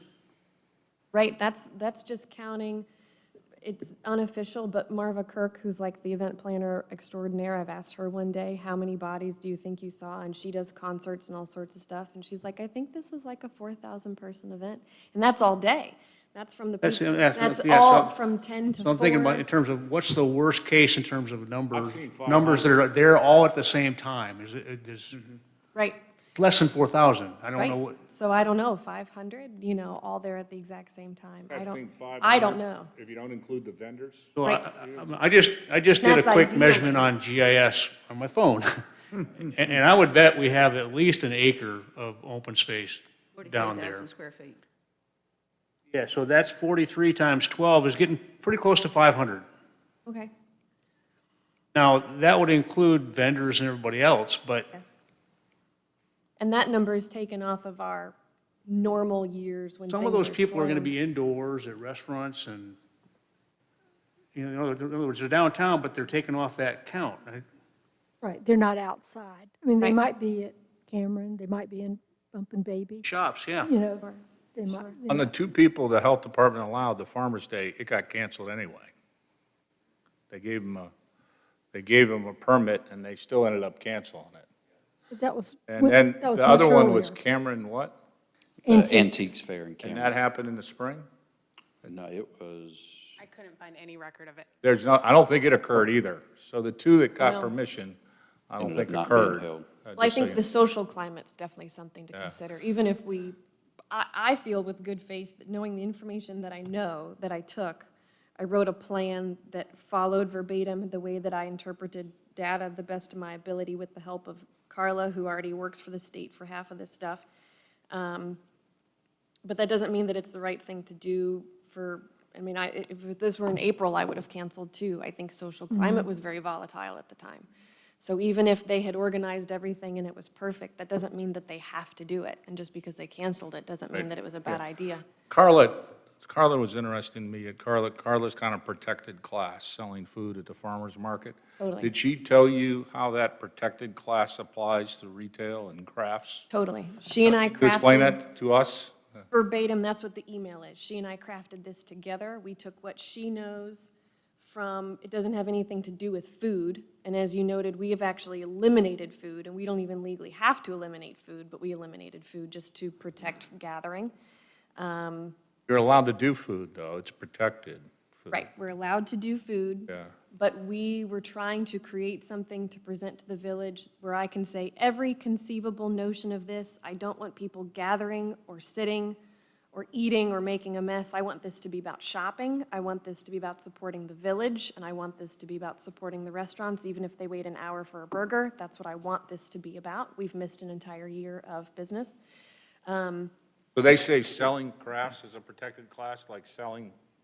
No, 100% not. Carla is in two groups. So one, the farmer's market's a protected class because it's food. Right. So it's completely different. But the regulations that the North Carolina Department of Health and Human Services puts out about food looks like XYZ, and about retail and events looks like XYZ. And we took the most strict of both forms and created this package for you. From a hybrid formula. Right. Okay. It makes sense, but And the retail one is more strict than food because food's a protected Right. class. So there's things that Carla can do that I can't do because this is crafts. And so Right. we've gone off of the information that they gave for retail and outdoor events. did you ever think that I mean, I know you want to have the Holly Arts and, Harley Marketplace, keep the Holly name for its, do you think it might saddle you a little bit, and this is going to be something different, and maybe it should be a different, you know what I'm trying to say? No? Okay, because I'm just. No change in name, in other words, yeah. No, I loved, No. I didn't mind at all changing from festival to marketplace, and I think that something Susan and I are both excited about is that, again, COVID may be a blessing in disguise, that we can sort of use this as a crux to regulate parking differently than we've wanted to in years past, and I've gotten some kickback from patrons, et cetera. So Holly Arts is about shopping, and that's what I really want it to be about. It's an outdoor market. It's an though. outdoor I'm just market. I'm trying to say, how do you match it up, the farmer's market? And Holly I don't. Outdoor Well, you Market. can't. You Yeah, I'm can't. not I comparing think it they to a said- farmer's market at all. I am, because I'm trying to say that the farmer's market is a protected class, and that Right. the more you look like it, even though you're not it, you walk like a duck, talk like a duck, you're a duck. I mean, a Holly Outdoor Market. I mean, that's what this is. It's an outdoor. Right, and that's what it's called, yep. So a marketplace works too, but I'm just trying to, that's something that's allowed, and something that I'm just trying to figure out how to get through this. I think the plan you have has been devised in about the best way possible. I think you've thought of everything that could be done to make this a protected, successful event. I came back to the first question, which was, how do we manage the crowd? And how do we know that number? Right. And I think Jeff's onto the right idea, and I think to follow up on this a little bit and to kind of move this discussion along, I'm comfortable with the plan you have. I have a couple questions I'd like to ask, but maybe we need to try over the next couple of days or something to figure out what this 12 people for 1,000 square feet is, and if that's applicable to us. We don't know that right now. It's got to put some thought process to that, which can be done. My other question is this, and then Judy. You have 100 desired vendors, or spaces. How many of those are committed already? 100? 100 of them. And most of them are local, what we'd call local, because that's what you're trying to do. There'll be some from different places, right? So your commitment in financial terms is what? What's at risk here financially? That all the money has to be returned, and are there expenses of business partners that wouldn't be reimbursed? What's the number, True. would you say? I'd have to think about that. Yeah, we would refund, so usually we don't refund full refunds. You know, when people cancel halfway through the year, Yeah. we keep an application fee. Yeah. This time, no questions asked, we just refund all of their money, so that would be 100 times 100. We'd be writing those checks out. Business partners would Maybe- have, business partners has some money into this, which some of it's going to be at risk unless it all Right. gets canceled Right. ahead of time. I feel like it's contract. pretty nominal, and maybe that's not what you're looking for, but like 1,500 or less, because we'd be writing checks back for 1,000. We've already made signs and posters, we pay a graphic design artist, we bought tote bags. we You've pay got some sunk Susan. costs. Yeah. So, Some could be used at a future event, maybe, if it's Yeah. not this year. All right. Yeah, I wouldn't- So it's I don't not a- feel like There's not a it's- lot of dollars at risk here, and if we No. kept moving this plan along, and it got canceled for whatever reason in the next one day, 2 I'll weeks, be asking you to 3 do it weeks, in November. you'd lose, business partners might lose $2,000 or Sure. $5,000? All right. And that's a risk you're willing to take, I guess. Oh, yeah. Okay. As Now, opposed- Mark, what's the risk to the village here? Where is our financial commitment into this? What would we lose if we couldn't provide this, couldn't support this? I don't know that the village financially would lose anything. We don't have any. The costs are borne by the business partners for the event. I think the opportunity to lose something is public trust, the risk of an outbreak from this event. Well, and the that's another point, perception yes. from that. Right. But Right. financially, I don't think that there is a loss to the village. Right. And I'm going to suggest that, people who might normally come to the Holly Arts Festival, some of them may not this year because of COVID. That's their personal decision. That's understood. They're not going to be there. Others want to take that risk. But the risk to the village is something we need to be concerned with, and that's kind of where the focus is in my mind on whether we give the go-ahead or not. But to me, the go-ahead is really what's that, or largely determined on what that number is we need to try to manage and still be in compliance somehow with the governor's general rules for all this sort of thing, which are still coming out, and we don't know October 2nd next week what it'll be. The next update may have a significant increase in the size of gatherings. We just don't know. And It's that could likely, impact what we're able to do. I'm going to say it's likely you're going to hear back from Mr. Whitman this week. Yeah, You should. I will follow up with a phone call tomorrow to either And him or Matt. So. I wouldn't be surprised if they said no because this statute and that statute, and maybe they're looking at it differently from ourselves, and we'd need to understand that. But I just can't guess. I think the question of the 12 per 1,000 square feet is worth asking for sure. Right. Now, Judy, you had a couple points here, I think. Yeah, I mean, In other words, tell us why it wouldn't apply in this situation. Yeah. Catherine, you mentioned you have a plan, you have a layout, Yes. a design. If you haven't provided that to Mark or Megan, could you do that and let us do the math and figure out what it means in terms of numbers? From a realistic standpoint, if in fact this 12 per 1,000 standard is appropriate. Yeah. Yep. Yeah, that's exactly. Judy? my only other point was that you might end up having to scale back on the number of vendors. So not 100. That's a wonderful point. If we look at this map and it pushes us too close to the 50 or the 500 or whatever we come back with, then we've already cut back food, we've already cut back any non-selling vendors.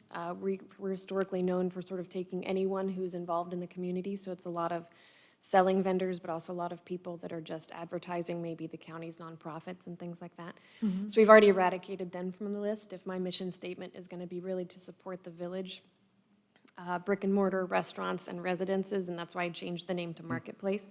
If we need to shave off another category to get it down to 75, and then we're within our 500, and then it's not so much about managing the crowd, because the crowd we know for sure is already in the 12 per 1,000, totally fine, easy.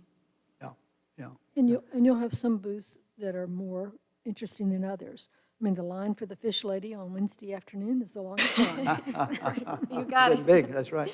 Catherine, how many of the committed vendors are shops in the core village that are putting something on the street in front of their store versus just having this store open or whatever they plan to do? Do they have to have something outside of their, that's your encouragement to do that, which I agree with, but are most of them doing that?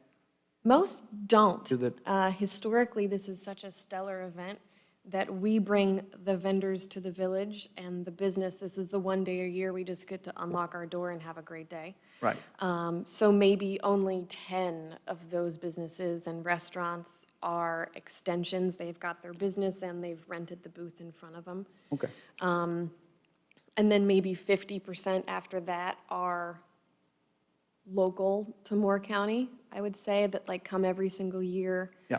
And then to Kevin's question, probably the remaining 40% or whatever is people from North Carolina. I don't know of anyone traveling outside of North Carolina this year. And usually we really get some South Carolina, Right.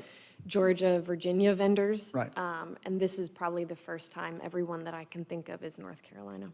Well, I think this is, if it can be done safely and legally, I think it's something, especially due to this focus on our existing businesses, to help them, but not at a risk that we don't want to absorb, the medical risk, really. I don't think the financial risk is very much. I would go. So I would say, let's, Jeff, can you kind of work on the number deal here? And that's really one of the key determining factors, I think, that we would want to hear. And go on from there. I say we have something, and they make you tell, if they say you can't have it, you ask them what you can have. We got to ask. Yes. Instead of, can we have it? Okay, what can we do? How can we modify this? How can we to- make Yeah. them modify it? Yep. And, you know, try to not take no for, you know, I'll take no for an answer if they're public safety. But I'm just talking about if it's going to take 30 booths, I would still do it. And and I think this financial question was a good one, because you're saying, you know, you got to lose 2,000, but this is a fundraiser too. So you lose there's a bigger gap loss because you use it as a fundraiser. I don't know. There's got to be some way that we could help as a village, but I say something should occur. It might be small. Instead of either big or go home. I'd rather not think of the latter. Yep. If that's possible. You know, let's just pare it down until we can do it. Yep, I want whatever works. I came up with the best thing I could come up with these two documents. Never thought of contacting the county, so that's what you guys are here for. And go from there and see what we can do. I think your model, as Kevin's suggesting, can be shrunk down a little bit if it needs to be, depending on what the numbers are. Yep. It's set for 100. Maybe it needs to be something less.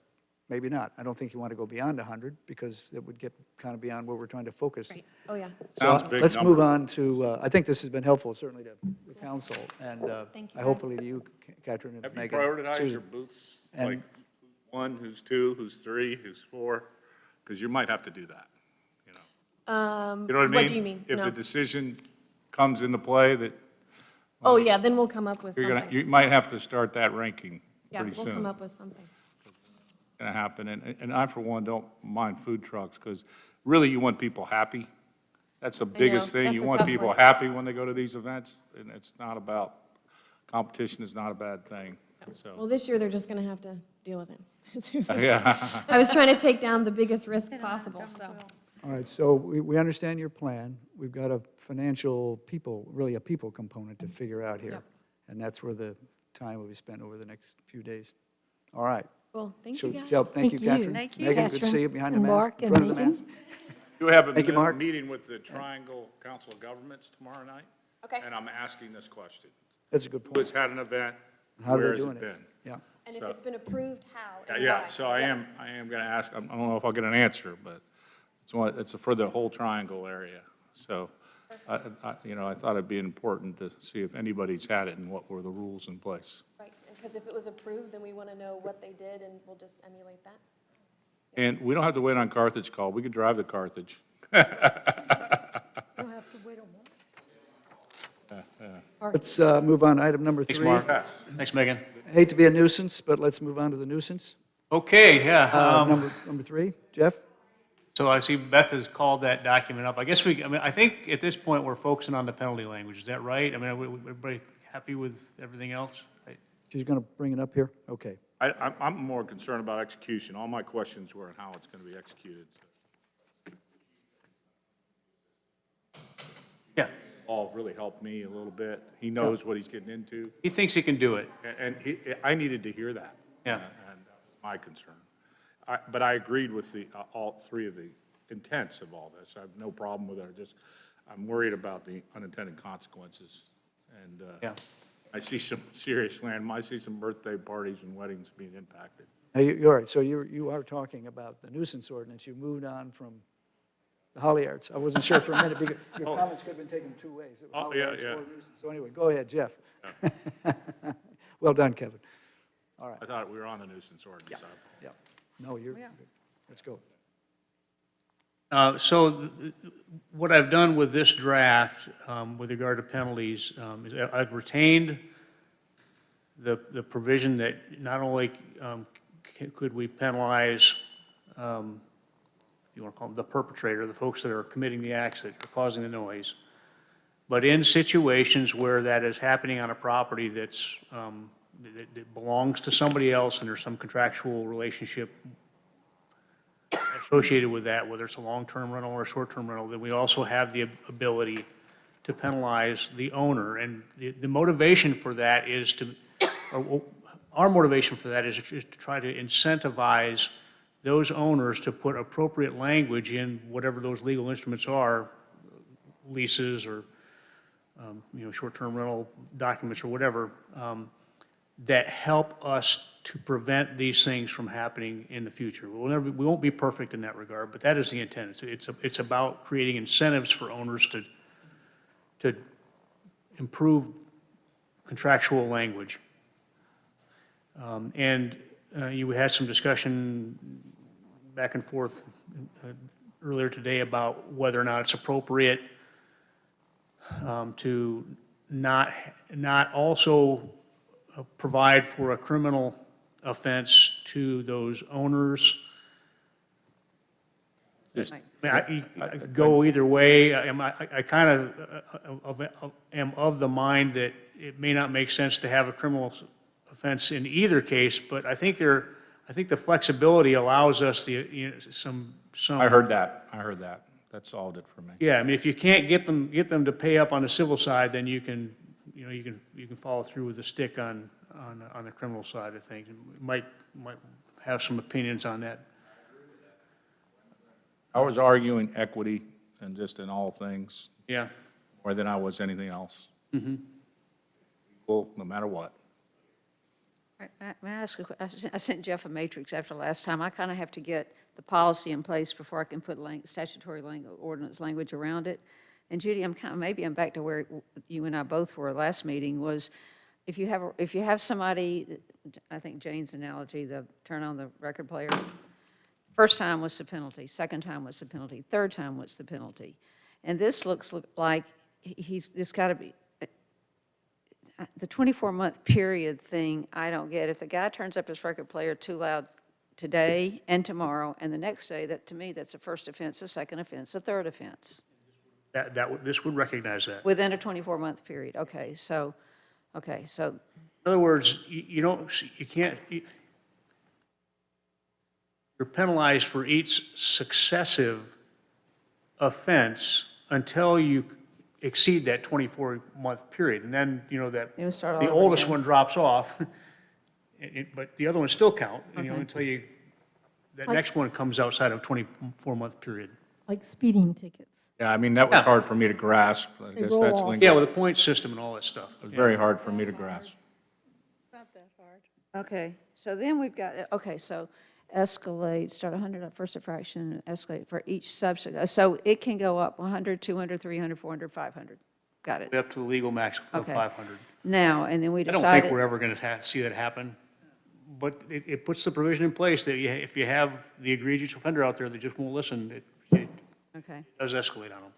Now, I had asked you about, what about the property owner? And you had said, the real estate agent or the rental agent. And we decided we're just going to hold the owner responsible and then let the owner go back to the rental agent. So the rental agent will not have no fines, no penalty, no nothing. It's just the person. Owner has the leverage on him. Right. I mean, he's not a financial player. I mean, yes, he does get a commission, but he doesn't own the property. Yeah. He's not the person renting the property. Did ask that any form it be noted who the rental agent is. It'd be data. It'd be interesting to have. I think we would have to do that after the fact. I'm not going to ask the police part. I don't want you to make the police department do anything more, but I just tell you, We can collect data on where offenses occurred and then figure out. Be interesting if it was the same rental agent.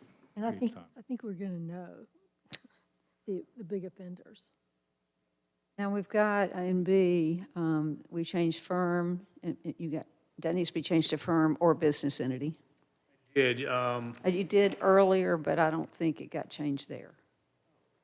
Because I think when I changed it, I only changed it in these early sections, not in the penalty section. Make that change, yeah, to make that consistent in the penalty language. Yeah, so firm or business entity. Are you in B? Are you in B? No, 92.17. Now today. 92.17, but. In B, 92.17B. Yeah. Glenn had said today that the decibel level we had was not sufficient, and then he came back and said it was sufficient. Thought it was too low. Yeah. Well, that's because Jeff convinced him. Well, I think he was thinking about this from the standpoint of measuring on the offending property, not on the receiving property. Okay. Okay. Now, having said that, I'm a little nervous about this too, but, you know, we went out and we said, what are other communities doing out there and what's it based on? And, you know, it eventually led back to, you know, a lot of these communities are centered on the standards or the recommendation that the World Health Organization made with regard to what to call a noise nuisance. I think there's a possibility that we're going to get down the road on this, and we're going to recognize that we need to adjust that either up or down. But you have that power; you can do it. I think we have to start. You know, when you're trying to draw this hard scientific line somewhere, you have to build some experience before you're really going to know how And we appropriate can it is. change that with a text amendment, right? Yeah, It's that's real right. easy, real easy. Okay. We changed the 15 days to 30 days in the other part of the nuisance ordinance, so we can tweak Yeah. later. Well, you know, if Glenn's happy with it, I'm happy with it. Yeah, I needed to hear that, because I was worried that we're heading them down a rabbit hole. So if everybody's happy with this, then I'll make the change to the language in 17C to recognize that it's not just, I think I just said owner, it just says legal owner. Legal owner. Does any firm or corporation, Change to firm and corporation. any to business person, entity. firm, or corporation? Does it matter? I mean, if you just say the legal owner. Yeah, I think that's Yeah, fine. I doesn't think it? legal owner works. Oh, and C? Covers everything. Is that what you're referring to? No, I was referring to right here in B. B. Not limiting it to Oh, yeah, individual okay, or anything.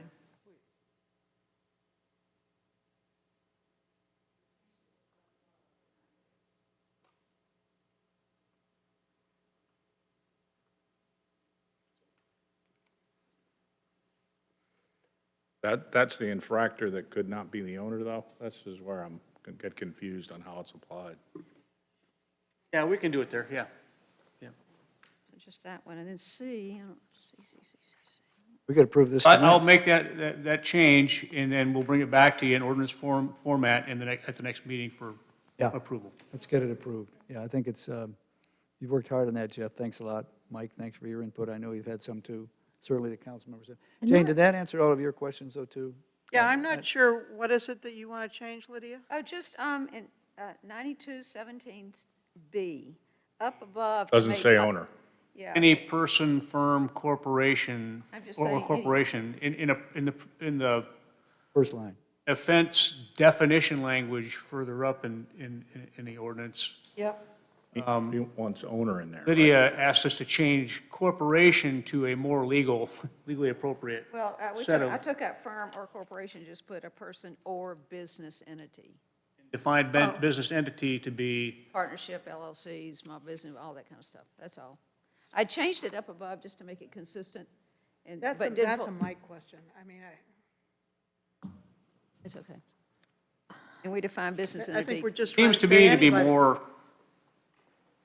Consistent, consistent and complete. Yes, complete, thank you. yeah. Yeah. Okay, So that's fine. I particularly like Glenn's suggestion to, whenever this becomes effective, Yeah. that you have a lead A time. phasing before in you- period. Yeah, you phase it in before you start, I was short, giving 60 people days. citations. I thought Agreed. that was a great You idea. said 60, right? Yeah, I don't, 30 or 60 Pretty days. yeah, short. something. days. Okay. Here's my thought on that, my request. I hope then we'll be able to approve this at October 13th is our next meeting. Right. All right. So in my view, we'd run the grace period to December the 1st. Yeah. And after that, it's effective on December the 1st from there on. Yeah. That's less than 60. Maybe we put that in So that's less than. the ordinance language, effective date of, That would give us a couple of NAC meetings, a couple of council meetings to be talking about this and saying it's going to affect. yeah. I think you should make it effective New Year's Eve. Thank you. Gotcha. We'd be accused. Explain the Be lack. accused on that. We wouldn't want to do that. We'd be accused on that. Mike, you're so- okay, obviously, with all this, right? Can you explain the lack of officer's discretion part? You said there'd be no officer discretion. Well, Can you yeah, explain that to There's me? always discretion. Okay, well, My, I need to. my, I don't know if I interpreted Glenn's comment correctly or not in retrospect, But I think what he was referring to was the old ordinance language was Didn't help him. 100% discretion. There was no Okay. clear definition of what I was is and isn't hoping an you'd say offense. that. Thank you. Yeah. I'm good. I'm good after hearing that. I think he because was you gotta give advocating officers for a removal of all of that discretion, or a some raid on a wedding. most of it. without some discretion from the officer. Okay. Any other comments? I think we've got it done. Yep. Thank you, Jeff, Okay. on this. Looking at the other work session items, is there any other business you want to raise tonight before we No. talk a little bit about future business? Anything from you, Judy? No, Nothing, really? Nothing in the future? I want to move on. I know. Jane? No. Lydia? All right. Yeah, we do have a list, and, Forget it. But- That's not happening. but Oh, my. Mike, have you been here since 4:30? I think on that list for future work sessions, we've got to start getting into these PDO changes and things we see coming along from Floyd Way and the USGA. We've got to start thinking about that. And how we're going to, how we're going to have to look That at. might occur in a minute. Yeah, it might. So that's what I'd put on the to-do list, is the PDA-related issues coming from the USGA, Floyd PDO. Way, and things we've been learning here. And I think we found a couple of good volunteers tonight on the issues related to water and some expertise that's in the community. All right. A rare compliment. Yeah. Well done. From a former mayor. From a former mayor, yeah. Okay, at this point, we've come to item number 6. Is there a motion to recess the work session and enter a closed session? I move to recess the work session and enter into a closed session pursuant to NCGS 143-318.11, little a, little 5 in parens and little I in parens, to establish or to instruct the public body staff or negotiating agents concerning the position to be taken by or on behalf of the public body in negotiating, 1, the price and other material terms of a contract or proposed contract for the acquisition of real property by purchase, option, exchange, or lease, and pursuant to North Carolina General Statute 143-318.11, little a in parens, 4 in parens, to discuss economic development matters involving a prospective new business or the expansion of an existing business or industry. There is a motion by Judy Davis. Is there a second? A second. Seconded by Lydia Bosch. All in favor say aye. Aye. Aye. That's unanimous. We're now in a closed session.